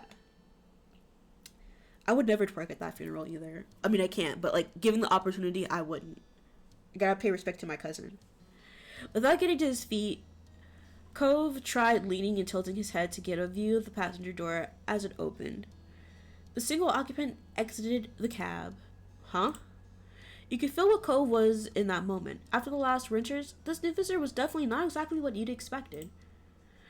It's Baxter! Ah! It was a young man, had to be close to your own age. He was dressed fully in an eclectic black, white, and gray outfit. Even his side-swooping hair matched the scheme. Ew. Don't ew, Baxter. Us bestie Baxter. In fact, we're doing a Baxter route after we finish Derek's. The only other pop of color was from something that couldn't easily be fashioned to submission. A pair of dark brown eyes, which you caught when he looked over at his audience. Hello, folks. Who might you be? We're the neighbors. The smile already prominent on his face curled further. It was cocky, but you didn't get the impression it meant something adverse. Hallelujah. You and Cove shared a familiar look with one another, bewildered even further. The color-coordinated man left it there, however, and with a firm click, he shut the door of his ride. Then he turned his back to you to retrieve a large, unsurprisingly black suitcase out of the trunk. Continuing with his own business, he strolled forward and lightly tapped on the driver's side window with his knuckles, asking for them to roll it down. When it opened, he leaned down and rested his arm on the edge. You assumed he was thanking the driver for getting him there, considering he slipped them a tip during the brief chat. They shook hands, and then he pushed himself up and away from the taxi with both arms, giving the driver room to leave. The taxi pulled away, rolling carefully down the road and out of sight around the corner. The new renter had officially arrived. He left his suitcase on the ground, out of the way of the street, and sauntered over your way with the confidence of someone who had been invited to join. Cole finally stood up to greet this person. You followed suit. I'm Baxter Ward. It's excellent to meet you, neighbors. You were sitting on the side he was approaching from. When Baxter got close enough, he offered his hand to you first. You shook it, you offered to low-five him, you held your arms open for a hug, kept your distance. Shake his hand. Give him a nice shake. You hate his outfit? I kind of love it. I kind of dig it. It's definitely giving 2010s. Baxter gripped your hand firmly to give a satisfying shake. It's definitely giving my childhood. My teenage years. With the ripped jeans, with the ripped skinny jeans, that's my look. That was my look. Do I have ripped skinny jeans anymore? No, I can't fit them. But one day, I will wear my ripped skinny jeans again. I don't care. I don't care if people are like, ew, skinny jeans. I don't give a fuck. I love ripped skinny jeans. I love skinny jeans. But I will wear ripped skinny jeans. I've always hated, like, low-cut pants. And I love me a high-waisted jean as well. It does it for me. Never been of ripped jeans? And that's okay. It's not for everyone. I'm glad that you have your fashion faux pas. That you're just like, no thanks. And that's okay. Like for me, socks with sandals, disgusting. But people be out here wearing them. What am I gonna do? What am I gonna do? Spray their feet with water? Be like, haha, look at you. Now you feel gross, don't you? No, that's rude. I would never do that. Can you just buy a pair that fits? What do you mean? Of like low-rise pants? Or like skinny jeans? I do have skinny jeans now. It's just, I don't like buying clothes. I don't like buying clothes. But I do need to buy some new clothes. But I refuse to buy new clothes. Baxter gripped your hand firmly to give a satisfying shake. Welcome to Sunset Bird, Baxter. I'm Kingsley. Hey, Kingsley. I am quite keen of getting to know you better this summer. We could be good friends. From your other side, Cove made a sarcastically amused scoff. Is he jealous? And you are? He lifted his hand out to Cove next. Tamara, welcome in. Is it Tamara or is it Tamara? Because in my head I pronounce it Tamara, but if it's Tamara, I will say it correctly. Also, thank you for the stretch. I will stretch right now. They don't make plus-sized ripped jeans. I mean, maybe they do. Tamara, okay, I'm stretching, by the way. I don't know if you can hear it, but I've stretched. Thank you for the stretch. They probably do, but again, I don't feel like buying clothes. I hate trying on clothes. But I can call you Tam. Okay, I'll call you Tam if that's what you want me to call you. Also, Zach, thank you for the Candy Jewel tax. The Candy Jewel tax is absolutely nothing except for I just acknowledge you more. Thank you. Thank you, Zach. Cove shook his head, still eyeballing Baxter carefully. I'm Cove. Baxter's holdometer lit up for unknown reasons. Oh. His eyes shone as he studied Cove a moment. No, wait. Is that a nickname or your real name? Oh, I thought it was because gay interest, but no, he's just like, oh, this guy's got a weird-ass name. It's just my name. Cove spoke mildly, having given that explanation many times in the past, but it clearly charmed Baxter all the same. He tossed his head to one side with a laugh.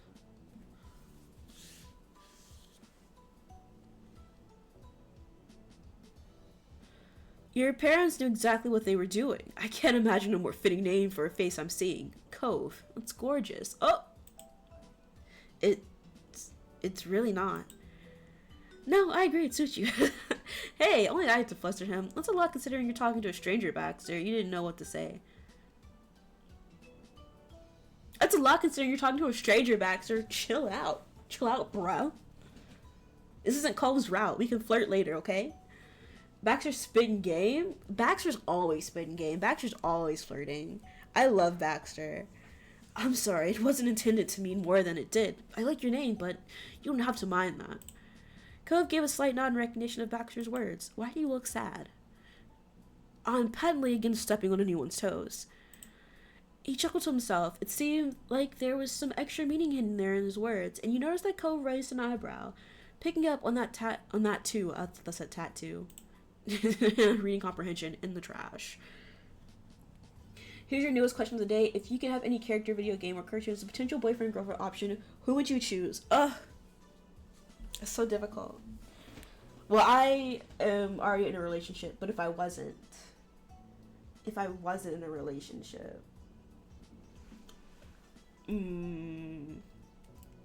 Shigo for you? Shigo's hot. Shigo is hot. I don't know. You always come up with questions and I have to think, and I don't want to think. I don't want to think. Halcyon from Boulder Gates 3. I have not played Boulder Gate. I don't know. You know what? I do know. You guys are not gonna get this. You're not gonna understand. But I know who exactly I would date. Wilfred. Wilfred from. Oh my God! What was that? It was some like princess game that I used to play on my phone. It was like some dress up princess game. I was gonna say it's from My Candy Love, but it's not from My Candy Love. It's not from Behoove Me or whatever it's called. It was from like this one series. It was from Voltage. Let me see if I can do it. Any Pixar mom movie mom. You already picked Shigo. You can't just like change your answer like that. You gotta stick with Shigo. Shigo was a bad bitch, and you gotta stick with her. Voltage, Prince, Wilfred. If I could spell, I gotta. Wilfred A. Spencer. Okay, what game is he from? What game is he from? Be My Princess. That's what it was. I love that game. He was my first choice too. And then in the game, like at first he was like, I'm not feeling you, but you gotta warm up to him. He's the perfect guy. That's all I have to say. I love him. Wilfred A. Spencer, that's my man. Eventually I married him, obviously, because it's Be My Princess. I'm a princess, obviously. You're starting a franchise here? A franchise of what? Fictional women you date? Fictional women I would date, though. Hold on. I don't know. There's so many hot women in the world. Ooh, you know, I haven't watched Fairy Tale in a while, but what is her name? Is it Erza? Or is it Ezra? Yeah. Erza Scarlet. I had the biggest, fattest crush on her. She was so hot to me. From Fairy Tale, I loved her. Your fantasy league going crazy? What do you mean your fantasy league? You got a fantasy football team or something? Baxter stood up straighter, striking a slight pose with the position of his feet. He began to speak, but suddenly stopped and closed his mouth. He became absorbed in his own thoughts, tapping a finger to the side of his chin as he stared at you. You shot Cove a confused glance. He shrugged in response. After a few moments, Baxter had the same small curl from before. He removed the finger from his face and used it to point directly at you. We've met before. What? When? Girl, not you, Cove. No one is thinking about you. You have not met Baxter before. Baxter continued to smile wildly. I keep saying wildly, and I mean widely. His head tilted slightly to the side as he studied your visage. It's embarrassing, but I haven't remembered that part yet. And that's okay, babes. I know where I know you from. He laughed cordially while Cove stared at him in disbelief. Baxter chuckled further, mirth growing at what must have been a very amusing situation in his mind. I'm getting there. Don't tell me. I know you want to, but do not. It will come to me. He continued looking you up and down, hand back over his chin while he racked his brain for answers. And then recognition appeared in his eyes. With a snap of his fingers, he announced his revelation as though he had forgotten his own birthday party. The Cypress! At the summer soiree, of course. Turning away from you, Baxter began rambling to himself about the details. That had been before any regionals, so, at the time I was about 14 years old. That makes it 5 years ago from now, right? I suppose. So he's a year older than us? He's 19? I thought he was 20 this whole time. Your second choice is Shinobu Kocho. Who is that? Who is Shinobu Kocho? If I get a second choice, can I pick Nobuo from Nana? I love Nobu. Nobu's my darling. I love him. New anime called Plus Size Elf, Anime of Culture. I think I may have seen like stills from that anime. I'm not on my anime game. We still haven't finished Fruits Basket. I haven't finished Fruits Basket, haven't finished Nana. I mean, I personally have finished Nana, but watching it with Gil, we haven't finished Nana. We haven't finished Full Metal Alchemist. I'm never watching Cowboy Bebop again. I'm not watching Samurai Champloo again. He be picking the most boring ass ones for me. Because I'm not an action person. I don't like action animes. I like drama. I like slice of life. I like shoujo. Yeah, shoujo. I like romance. Romance me. Make me laugh. I feel like he would like Gintama. I would watch Gintama. I've seen like the first 2 seasons of Gintama, and then at some point I stopped watching it.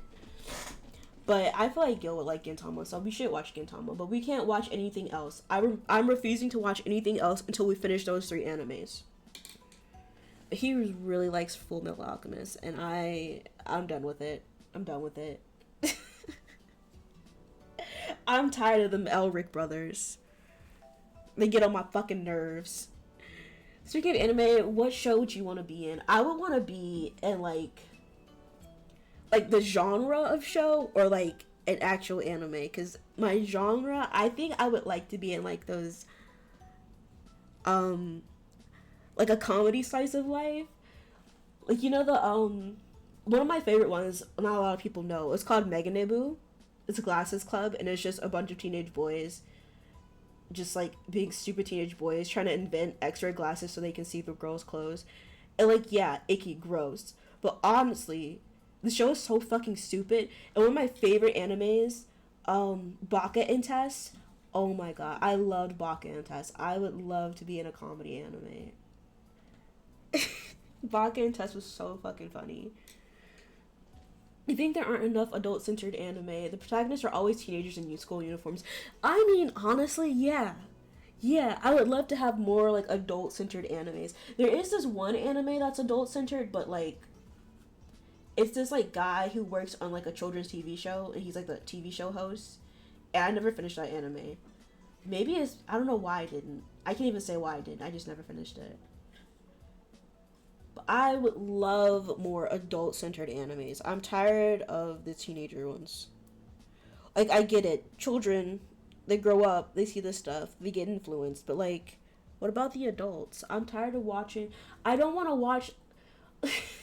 I don't want to watch action animes, though. I don't. If y'all got some good animes that aren't action animes, let me know. I know I said Fairy Tail. I really liked Fairy Tail, but like, if it's heavy fighting and it's fighting all the time, I don't want it. I don't. Kobe's mouth fell open. Are you kidding me? Is he serious? Did you really meet this guy at the country club party 5 years ago? If it helps, you were with another person when we spoke. Green eyes, short haired, short generally, with a cute bow tie, I believe. Oh, so you and Derek? Are you jealous, Cove? Are you jealous? Derek, that was his name. You didn't remember him at all? Yeah, I think you did. You were shocked, but yes, you did meet him once at the Cypress. There were no words. If it did happen, how did he even remember that? Well, that's right. You shook your head. Oh, wow, that's right. Too many middle-aged man isekais too. I haven't watched any isekais. I did get into this one isekai, I think, but it was on Webtoon. And Gil was trying to make me watch this one isekai with him. And I stopped watching it, like, I don't think we got, like, 15 minutes into the episode, and I was like, yeah, I'm done. I hate it. I forgot what it's called. But I want to watch the one, like, reincarnated as a slime. Or, the turned into a villainess one, the villainous ones. That's one of the ones I was reading on Webtoon, like, a while ago, but I don't think it ever got updated, and it made me sad, because I love the idea of that. Like, you get reincarnated into a villain. I think that's hilarious. And, like, you're a genuinely good-natured person, and so, like, you're trying to, like, prove your actions to everyone throughout the entire series, but then, like, they don't believe you. And that's just, it's funny to me. And in the one that I was reading, I think, like, her best friend wrote one, and then she got transported, and she was made the villainess in the story, and it was, like, her best friend wrote her as the villain. And it's, like, and she made her, like, so sinister and evil, too. And not just, like, a regular, like, villain. But, like, she was, like, doing evil-ass shit. And so when she got isekai'd into this world, her best friend was like, what the fuck? Why are you here? It was crazy. I don't remember the name of it, though. Obviously, you want to be in a plus-size elf. You grew out of the slime anime. Was it good? You want to be in Terminator Zero or Arcane? I don't know what any of those are, but I love that for you. I do. I love all of these answers for each of you. I don't know. I kind of want to be in Black Butler. I love Black Butler. Black Butler is one of my favorite animes. But obviously, I'd probably be in Nana. I am Nana. Me and Nana have a lot of shared experiences.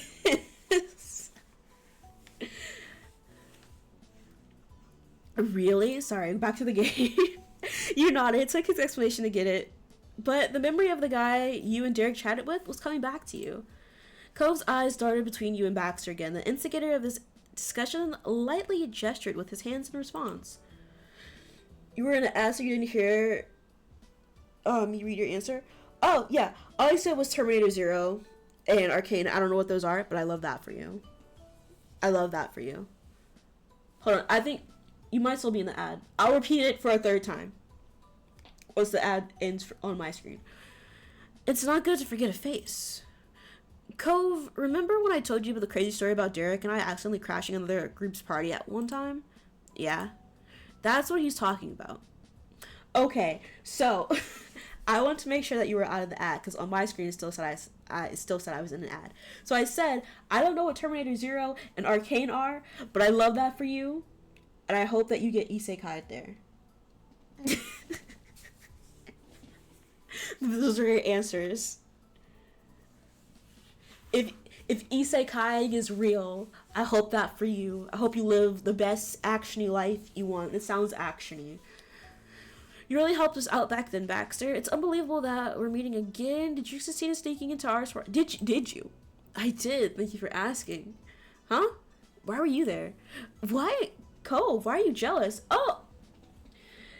Thank you, Darius, for gifting Zach a gift sub. Oh, thank you. Thank you so much. It's what is it? September? At the end of September, too. Oh, I almost at my goal. My monthly sub goal. You see, my parents are members of the Cypress. I happen to be in that particular location for an event related to my dance circuit. That was the chosen venue because they already had experience with the business and other branches. Oh my god.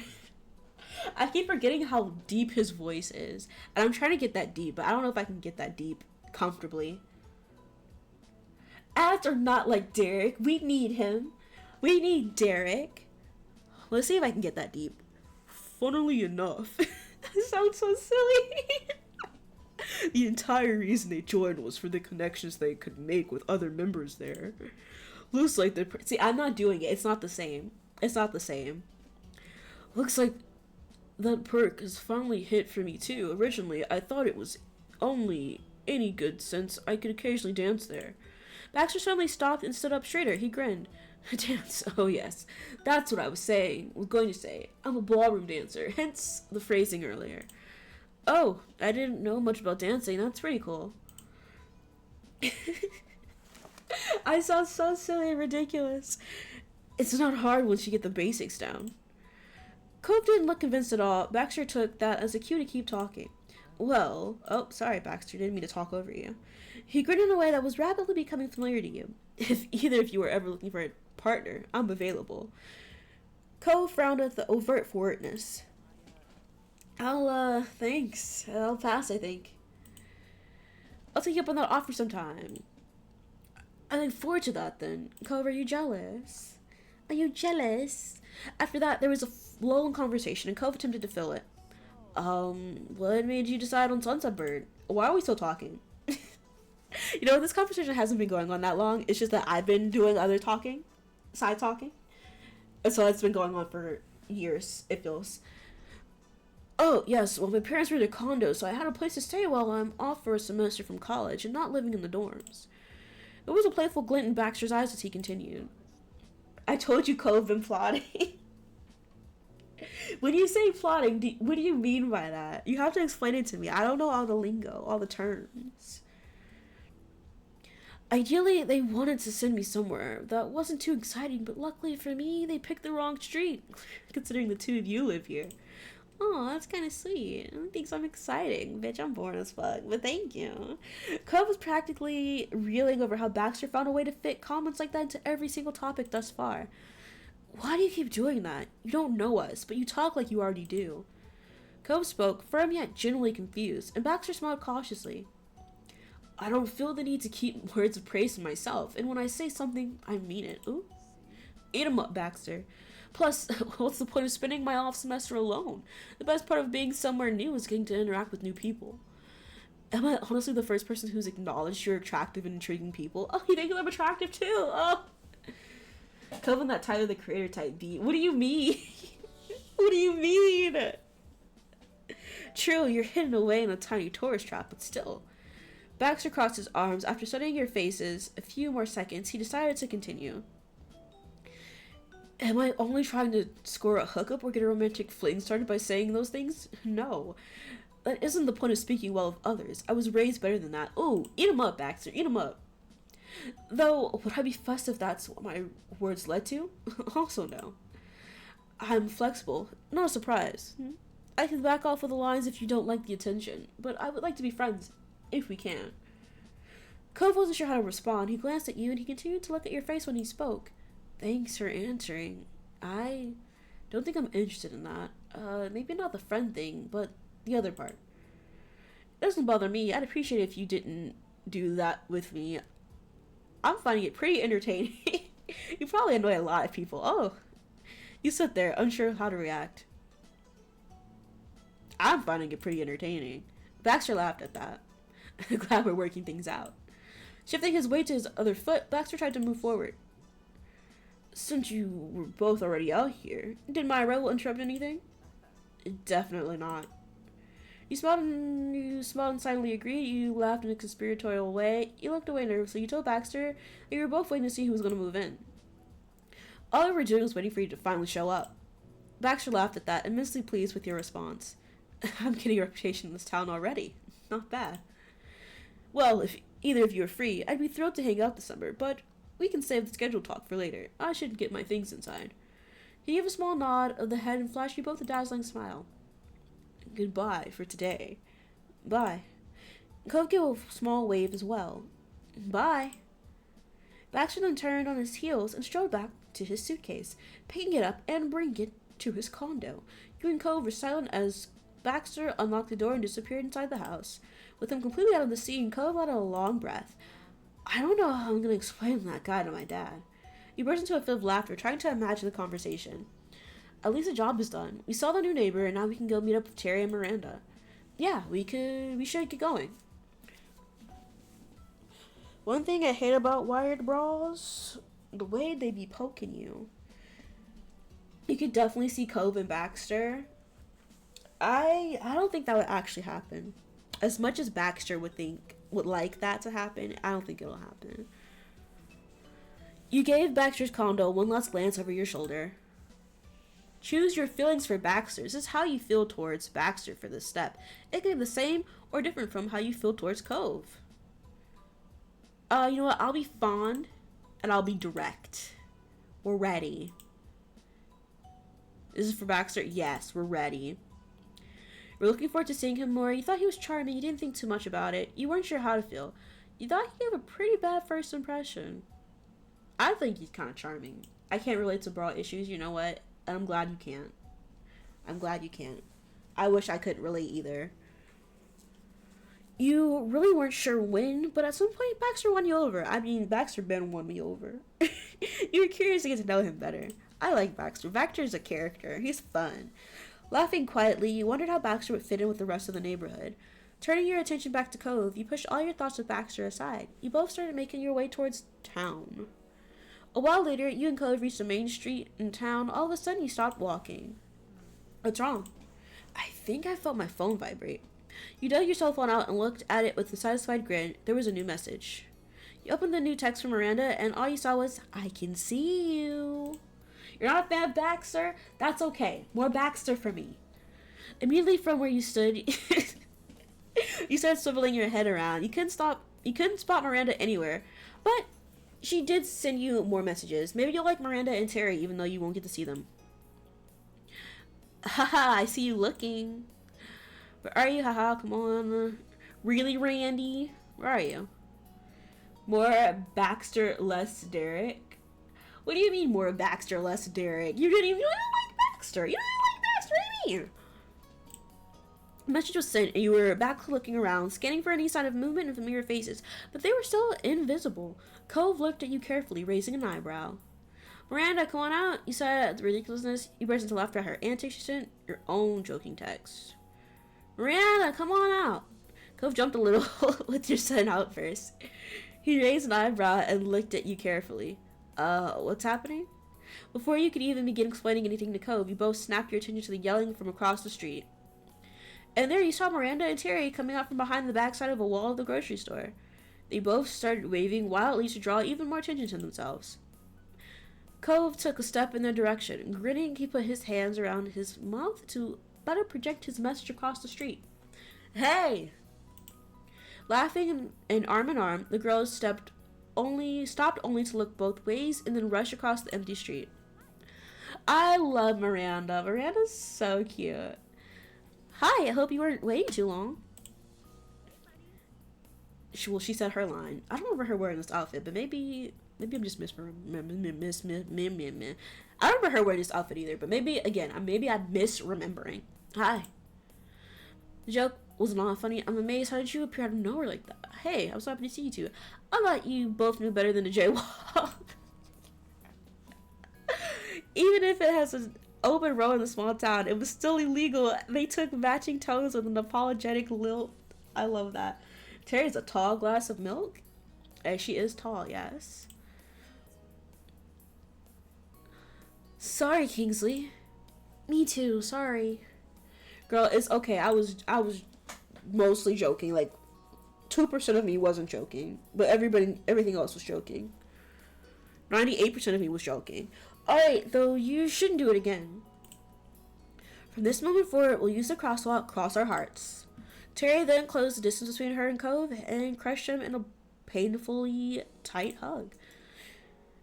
They're finally here. It's been so long. What took you? He did his best to echo a reply with his chest being compressed. Did you see his little three mouth, little wavy mouth? Forget the guy. See what's up with Miranda. Eventually she let go. Terry looked at him with a beaming smile, but Cove was distracted, rubbing his arms. Sitting there, Miranda shifted her weight on her hip. She watched Cove patiently with a bashful smile. Welcome back. Thanks. This is Miranda, and this is Terry. I'm just letting you know. I think you know that already, but I'm just letting everyone else know. It's official. It finally felt official. Everyone was together in one place. From here, you weren't sure how often you would have another afternoon like this. They didn't either. Cove. Terry poked Cove square in his chest. You're gonna have to get me your schedule by this time yesterday. Not really possible, Terry, but I can say as soon as I know. So far, work hasn't said anything, but I can tell you I'm busy with Orca activities. When Cove wasn't at his part-time job pursuing his athletic interests, he volunteered for the Ocean Restoration California Affiliation, Orca. The group focused on cleaning up beaches and removing pollution from the ocean. Cove always loved the sea. It didn't surprise you one bit when he started getting involved with them. It was Cove's activity. I have other things that I'm doing. Their big smash event for the year is coming right up, isn't it? Yeah, it's not that much more to do before then, but I'm kind of looking forward to the fundraising push. You nodded. What am I seeing? Is that just my glasses? It is. It's just a reflection of my glasses. I'm like, what am I seeing? It's terrifying. You nodded, wondering how the event would turn out this year. I know you can do it. And even if it goes really bad, it'll still look good on a college application at least. That's true. Hey, guess what else? We don't have to stand here to say stuff. Let's go. I would like a meal now. Okay, Terry. Okay. Breaking up, Cove nodded in agreement. Yeah, I'm hungry. Time to head out. The four of you headed into town, happily chatting the whole way. The only decision left to make was where exactly to stop and eat. Miranda was the first to offer a suggestion. I don't know about everyone else, but I'd like some chow mein. Ooh. Chinese is fine with me. Let's get some Chinese. Entirely serious, Terry nodded. That'd be amazing right about now. Yeah, I can always agree there. I love me some Chinese food. The group's lazy wandering shifted into a purposeful journey just like that. And as Terry predicted, the conversation was able to continue while on the way to food. Cole finished explaining what was coming up with his Orca fundraising efforts. All the talk of beaches reminded Terry of her own personal goals. She'd been considering getting lifeguard training. Cove can keep our ocean clean, I can keep it safe. Such selflessness was inspiring for the listeners, though Terry put it in before anyone was too impressed. Don't be proud of me yet, I haven't even signed up. Miranda knows what she likes to eat. Keep her. I'm glad you're fond of Miranda. Laughter burst out in the little crowd. Miranda took a turn to chat about her life next. She'd picked out some 5-week summer courses at a community college. They wouldn't be starting until later in the month. It was exciting, though. Yeah, it's exciting, girl. Not content speaking solely on herself for long, Miranda mentioned good news for someone else. Specifically, that her older brother Jude had a new boyfriend. Oh! You vaguely knew who Jude was. I still don't know who Jude is. He was in his mid-20s. You were pretty sure of that. What you knew for certain was he had his own place with a real career and everything. Jude existed in a whole other stage of life than you, and hanging out with his much littler sister's friends had never been on his to-do list. But that was an accomplishment worth being taken in by. Terry, who heard it, and Miranda, who said it, were equally dazed. He's been single for a few years now? It kind of seemed like he just wasn't interested in anybody, and that was true, basically. There wasn't anyone here for him. He's dating a friend he's known online for a long time. Oh, it was long distance. They've been playing games together since college. And you missed it. Who's Jude? Jude is Miranda's older brother. Jude is not important to the story, but he's just a side character. This is my theory. He might not have dated anyone else because all he wanted was to hang out more with that good friend, but no one ever say that to him. Okay, sorry, I had to read the sentence again. So we still have a chance at Miranda. No, we don't. Again, this is a Derek route, and there's only 3 love interests: Cove, Derek, Baxter. And spoiler but not spoiler, Miranda ends up with Terry, and Terry ends up transitioning. So, there you go. Spoiler. But, like, I already played this. L game? No, it's a good game. It's cute. He never even hinted there might be a thing there until one day they were suddenly dating. But besides that, what's funny is I don't even know his name. Jude didn't even talk about him to us until they already known each other forever. And now that Jude has started talking about him all the time, he just calls him Grant. Is his name not Grant? It's not. It's an inside joke about how they talked about school grants one time when they were first becoming friends. That's weird, but also funny. They thought it was funny how Grant was also a name, and we're going all, oh, I bet Grant could get a grant. What? What? Then it escalates to joking about a grant being named after some person named Grant. His friend made Grant his username for everything, and it still is today. Oh, how cute. You barely had a concept of Miranda's brother, and that one explanation was everything you knew about his boyfriend, but the story gave a real impression of who they were. Wow, Godspeed, Judy. Never let Grant go. That's nice. I bet they're really happy. I wish the two of them well as well. Do you think we'll know his actual name? It's so sweet. Well, I'm glad it's working out for them. I support you, Jude and Grant. You hum in agreement. I wish them well. Thanks. Trying to follow the incredible story of Grant proved difficult. Miranda trailed off. The current conversation was well and truly over, so Cove took a chance to speak.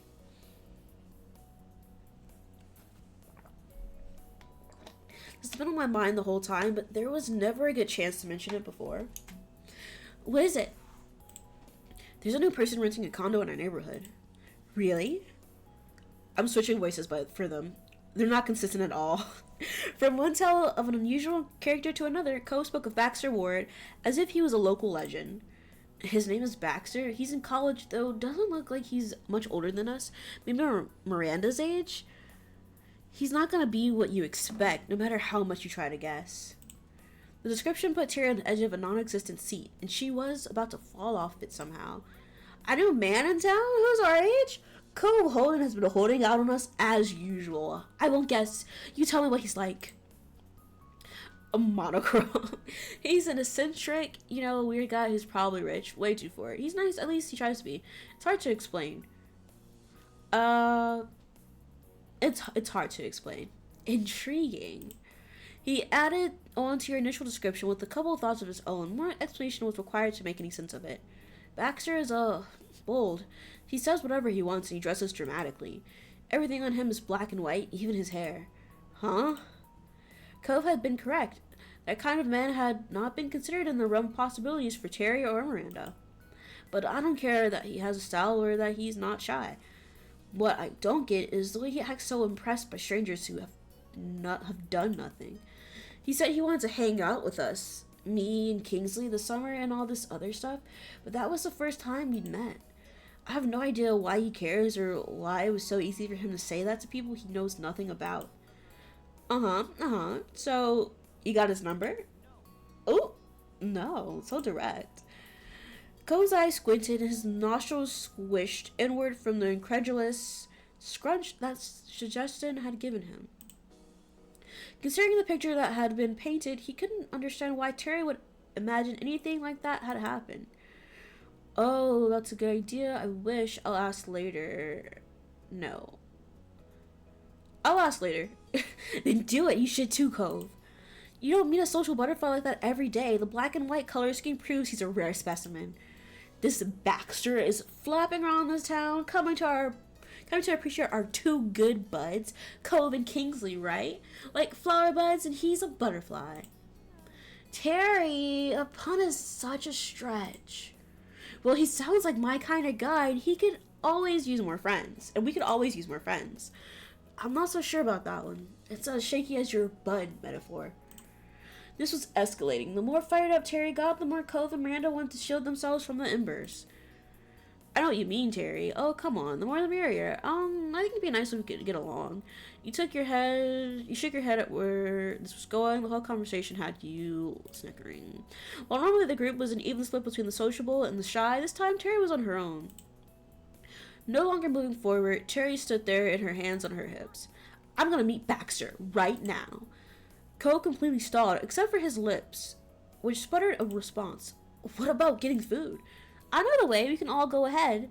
You all go ahead. I'll be back before the food hits the table. You'll see. Okay, but we don't know what Baxter wants if you're gonna invite him, Terry's light chuckles contrasted massively with a hefty sigh from Cove. You're actually gonna go to a stranger's house and ask for his number? That's the plan?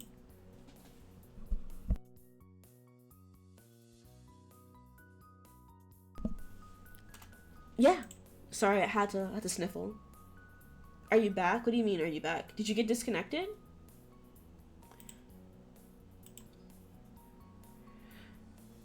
Why do you gotta be like this? Sorry. Oh, your Wi-Fi. Yeah, you're here. You're back. If it wasn't like this, me and you would have been friends ourselves, and I probably wouldn't have been friends with Randy either. I don't live in this town. I can't miss an opportunity to connect. Otherwise, that'd mean leaving it up to chance or fate or Cove's ability to have relationship progress on his own. I don't have all year for that. He'll be gone before then. Not to insult you for going slow, Cove. You're good the way you are. Baxter can be a butterfly and you can be a snail. There was affection in Terry's extended metaphor, but Cove still frowned at the almost certainly correct assessment of how his connection with Baxter was going to develop. Is Cove an emotional connection kind of guy? Cove's, he kinda. Cove needs to get to know you first. And even then, if your vibes are off, he's not down. Cove is a vibes kind of guy. I don't like snails. How about being a sea turtle then? Terry, you're not helping. I like snails, and I like you. You should talk badly about yourself, Cove. I actually love that one. This Cove. Are you asking if Cove is pansexual? Yeah. Cove is pansexual. Excuse me, snails are great. You chuckled at Cove. I actually really... Hey! Order me the General Tso's chicken? I'll get his number. Inspired by the name of her meal, or perhaps her meal was inspired by the sudden mission, Terry gave a military salute before flipping around. Miranda and Cove simply watched in disbelief. I'll go with you, dared after her. You stood staring with the other two. Bye, Terry, you're making a mistake. Leave your order with us. You're making a mistake leaving your order with us. Wait, can I come too? Bye, Terry, we'll stay with Cove. Bye, don't forget me. With those parting words, Terry vanished down a bend in the street. The three people left in her wake had no other choice but to regroup. I mean, when we do Baxter's DLC and all that shit, we'll go stay at Baxter. We'll go with Terry to do Baxter. But for right now, we're not doing that. Well, Terry, she said she'd be back before the food arrived. We won't need to make that easy on her. We don't need to make that easier on her. Mischievousness replaced bemusement as 75% of the usual crew finished the short walk to the restaurant. It wasn't busy, and you were seated immediately. A waiter came by with menus, but you'd all been there many times before and didn't need long to decide what to get. He was happy to take the order then. She followed through with the original plan that brought you all there and requested a chow mein for herself. Then she ordered General Sal. I want to say Sal. General Sal's for a friend who was running late. The waiter wasn't being paid enough to listen to a full explanation on Terry's absence. Cove got beef and broccoli. Solid choice. When the waiter's attention came to you, you said, "What do I want?" I like lo mein. Ooh, sweet and sour pork, teriyaki chicken. There's so many good options here. There's so many good options. However, I would like sesame chicken. That's usually my go-to when I get Chinese. But show you some spare ribs. General, I know the T isn't pronounced, is it? Is it Tiso? General, I feel like the T isn't pronounced. You could be right. You could be right. I could be wrong. You know what? I'm gonna get some lo mein. Got it. Anything else? Deliberations were made, and the conclusion was yes. Spring rolls would be gotten to share. Your table was also getting 4 waters. The waiter he jotted it all down and excused himself to get the order in. You're a honey chicken breast guy at Panda Express. I think I went to Panda Express like one time and I didn't like it. I think it was at the mall too. I usually get sesame chicken because I feel like if you mess up sesame chicken, then you're shit. That means you just can't cook good Chinese food. And there's one place near us, by us I mean Gil. I don't get their sesame chicken because I don't like the way they bread it. I kind of want Chinese food. I kind of want Chinese food. But that's not what we're having for dinner, and I'm sad. I just went grocery shopping this morning, and I got food, but I don't want to get food. I want Chinese now. You don't eat the rice or the noodles. If you mess up fried rice, then you also have a problem as a Chinese restaurant. But I usually like lo mein. Jax, are you okay? Are you good, babes? Come here. Come here, beloved. Big stretchies! Big stretchies! Okay. What do you want? He's doing more stretchies. Well, here we are, sort of. We didn't make it exactly in one piece. He offered the joke to head off an awkward silence. Unfortunately, his delivery was equally uncomfortable. Miranda gave a little smile anyway. When he gets Chinese food, when Gil gets Chinese food, he usually gets the same thing as me, and I don't know why. Because before we met, he did not get the same things as me. So I usually get sesame chicken, but now, because the place near us, I don't like the sesame chicken, so I'll get like their sweet and sour pork, so he'll get sweet and sour chicken. But he used to get like, the one that came with nuts. It's not cashew chicken or almond chicken. It's not that one, but it's the other one that comes with nuts. And then now when we go to a different Chinese place, he gets sesame chicken with me. And I'm like, why? There's so many other options. So many other options. But I like lo mein. I like chow mein.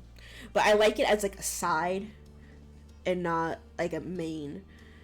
You're gonna order the same thing from all restaurants, guy. You know what? I have specific orders, and that's usually me. Sometimes I like to try something new, but then I get sad if I try something new and I hate it. So then I'm just like, I'm gonna stick with the same thing I usually get.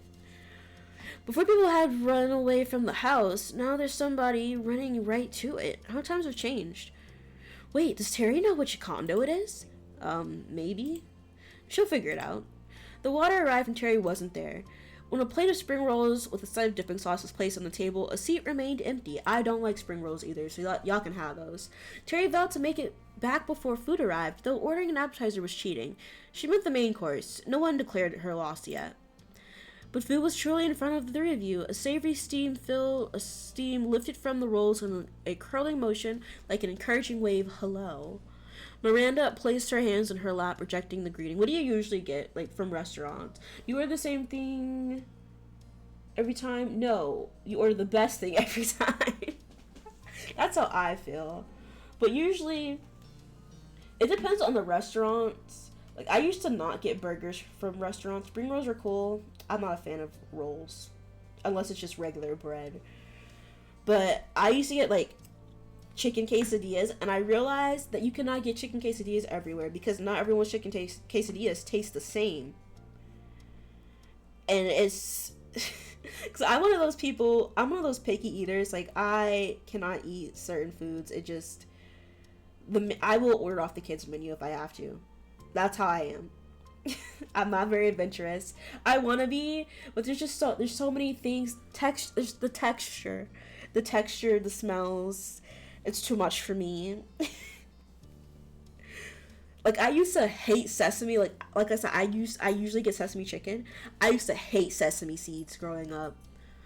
Like, that's why I wouldn't get burgers at places, because I use sesame seed buns. But now I have matured a little bit, and I'm like, okay, it's not that bad. It's actually kind of nice. If you had a chicken sandwich or chicken tenders, you know what I'm getting.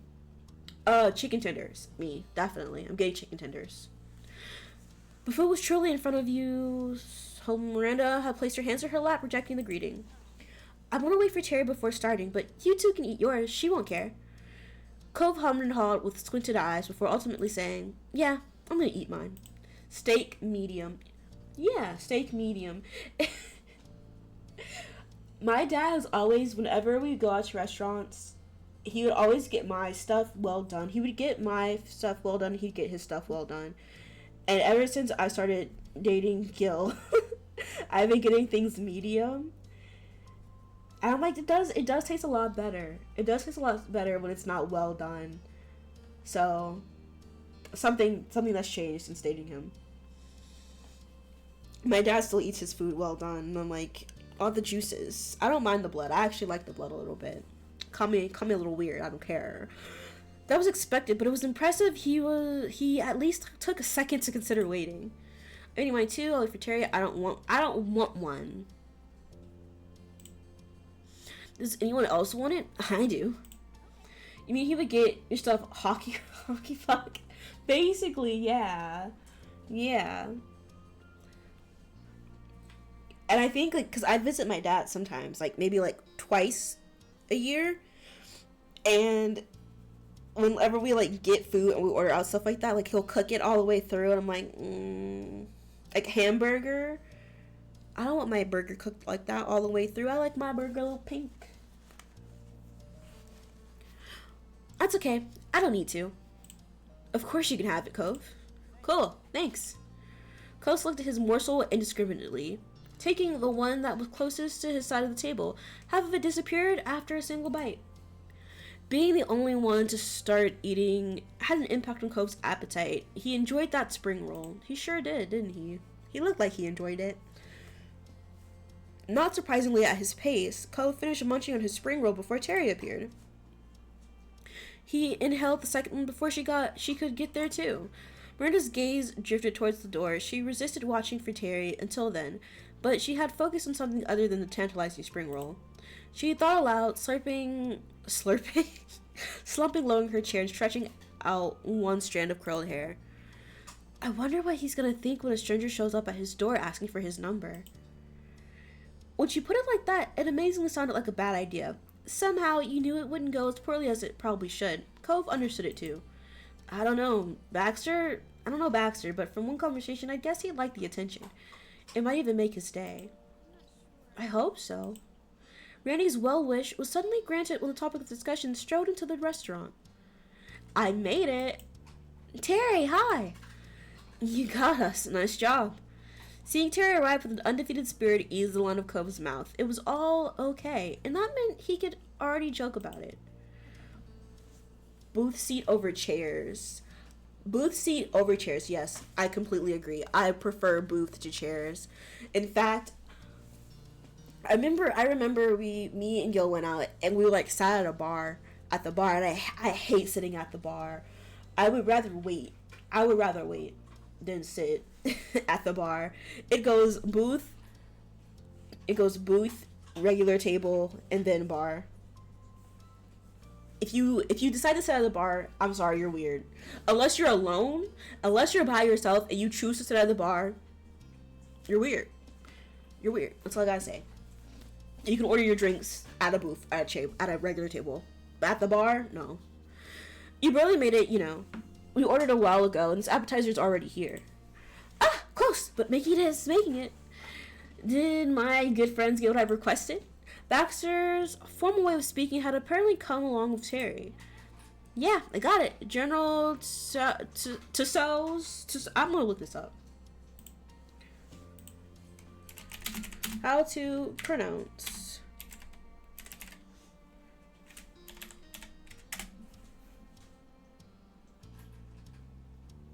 Gross.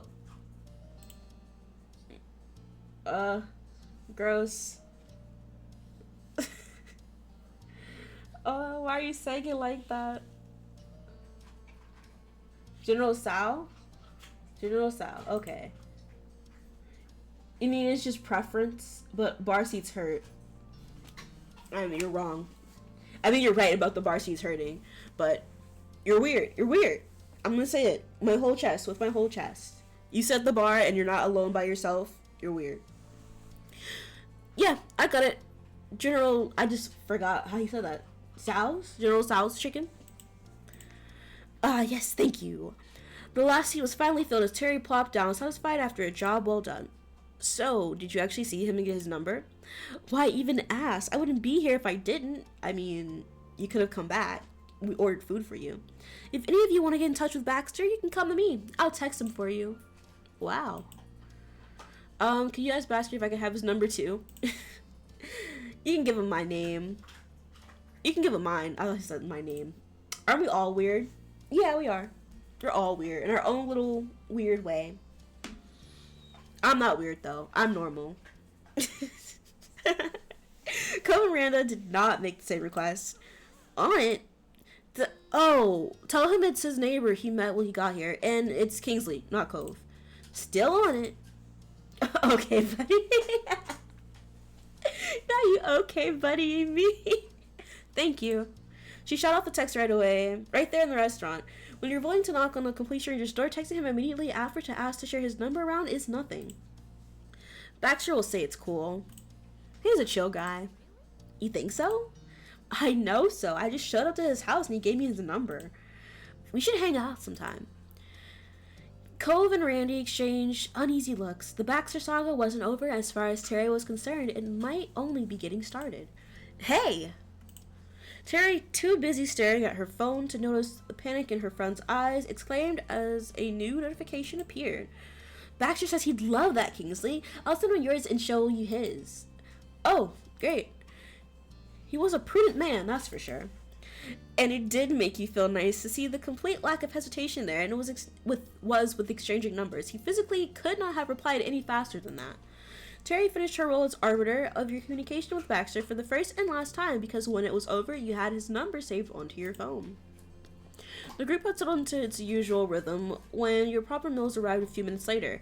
You ate and talked, and not once did the topic return to that element of the unknown, Baxter Ward. But he remained stuck in the corner of your mind.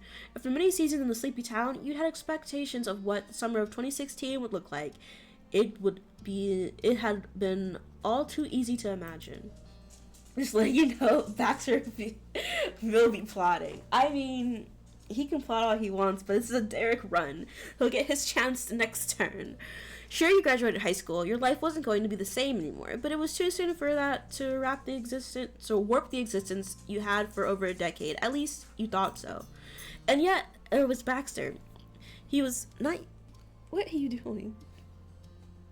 Oh, Jax, you're so special. He was something you not counted in a single one of your vacation plans. You can have until barely an hour ago. Now his number was on your phone. A new world, one you had no grasp on, was already poking its way into your old routine, and it had come in the form of a black and white ballroom dancer. You were lucky. The final days of familiar comfort had come, but the first sight beyond that was a charming young man asking you to spend time together. The rest of the afternoon and evening passed by in a blink of an eye. When night fell, it was time to head home, and you parted ways with Miranda and Terry. You and Cove reached your neighborhood without event. It was late enough that your out-of-the-way street was dark and silent. You were walking tiredly. After such a long day, you strolled with a skip in your step. You ambled along. Cove was giving you a piggyback ride home, of course. Of course, I'm gonna work this man. It was a long day out and about. You appreciated that you could rely on him to make things more comfortable for you. That's just so fun. Just imagining two tall guys, right?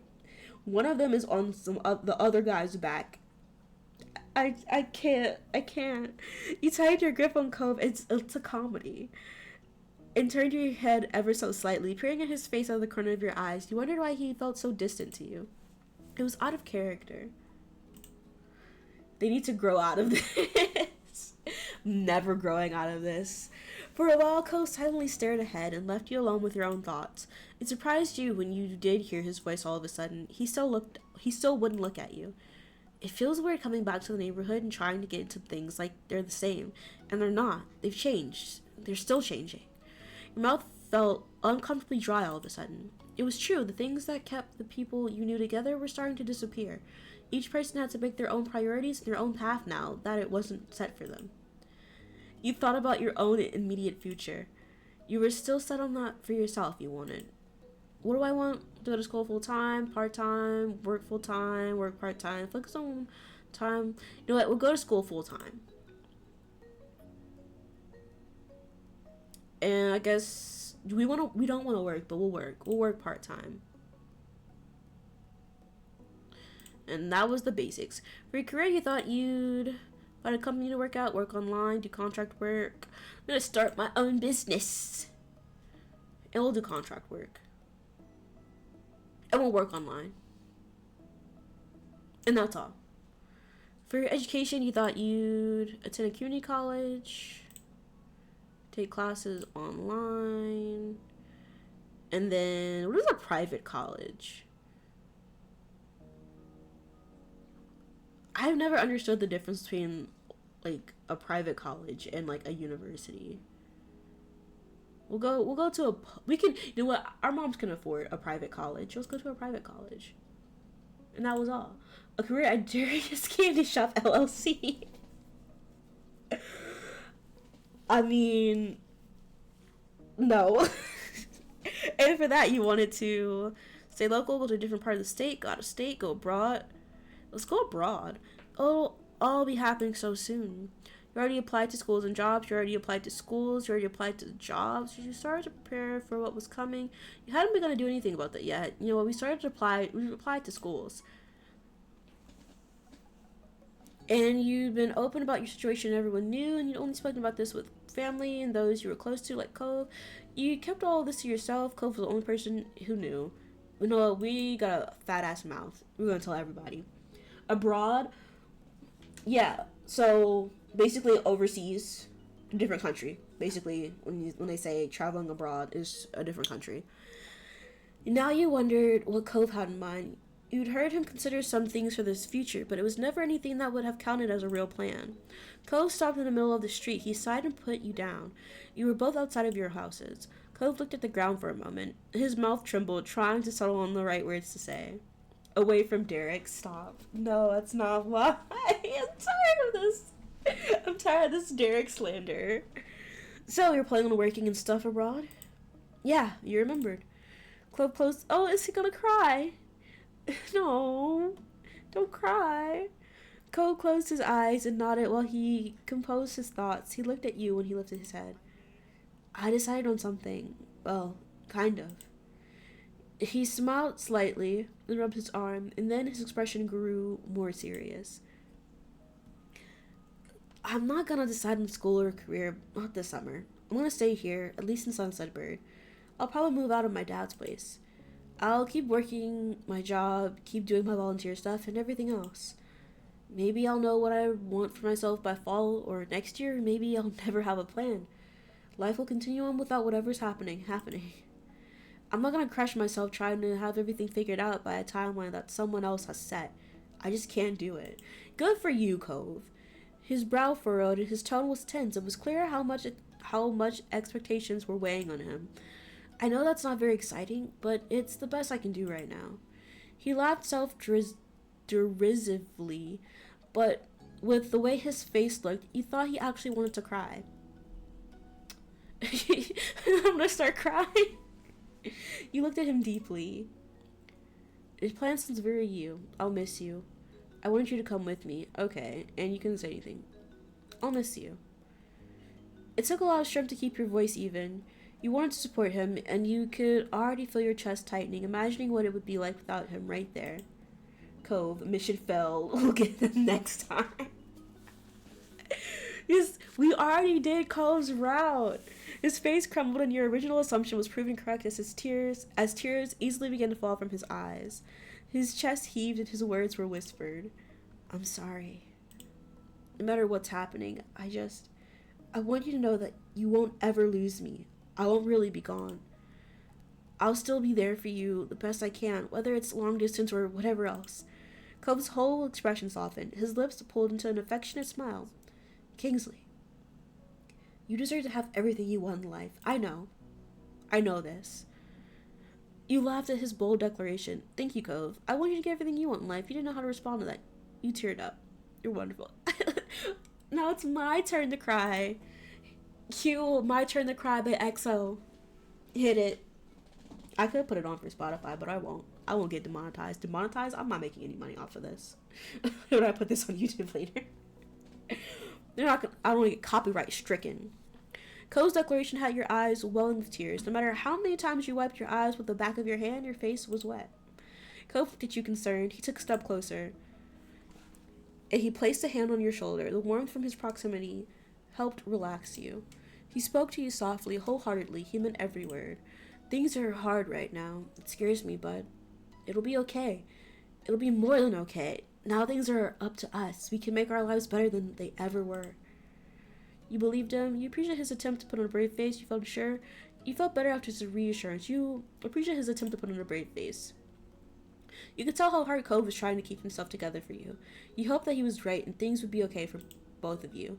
Finally, your eyes stopped overflowing with tears and you could meet Cove's gaze clearly. You nodded. At that, his expression morphed into a look of careful confidence. Clearly, he was still struggling with this topic, and you wondered what else might be on his mind. This was a start, I think, but it's not over, is it? We'll have to keep talking about it going forward. This is the last conversation we'll be having about this. I want you to know this, Cove. Yeah. Cove softly reiterated his promise. It'll be okay. We'll still always be there for each other. Is that good for you? It is. Cool. That's cool. I'll see you tomorrow, Kingsley. I'm already looking forward to it. Night. He pulled you into an unexpected hug. Oh, okay. It knocked the breath out of you, yet couldn't have been a more reassuring feeling. You returned his embrace and stayed that way for as long as you could. He finally let go, giving you another smile. Then Ko started walking away, but you remained there, frozen in the middle of the street. You watched him and wondered, how many more times will he be able to say that he'll see you tomorrow? You hoped for countless more times. Finally, you turned towards your own house. You vowed to yourself that you would make the most out of every moment you had this summer. So, I don't know. I don't know if I'll have it. Information. Thank you for purchasing Baxter's DLC. You can play 5 new moments encountered around Baxter. Senator on Baxter. He also has a special epilogue in step 4. To unlock it, you will need to fulfill these conditions. Play through, choosing different will lock. You must also include Baxter during the hang moment in step 3, which can be accessed from both cove steps. And then you will have the option to play Baxter's epilogue during step 4. Okay. But how do we do Derek's? Cove, I'll be there when you find out about Derek. Stop. I'm so done with you. Save.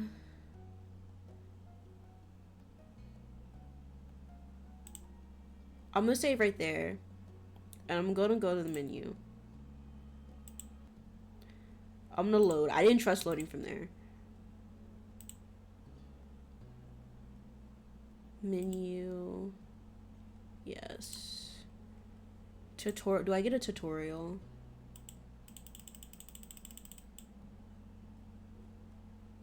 Okay. Can I go back? Blah blah blah. It's called moments.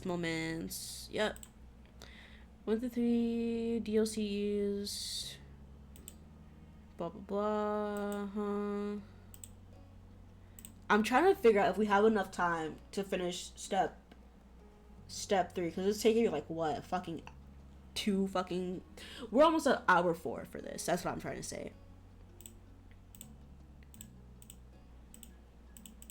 What did it say? You know what? I'm gonna go to. Oh, what is this? Menu. Yeah. Give me a second. I have been messaged. It's not important. It's not an important message. I thought it was an important one. It's not. So do you have a streaming schedule? I did have a streaming schedule, but summer fucked me up and life fucked me up. So now I don't have a schedule.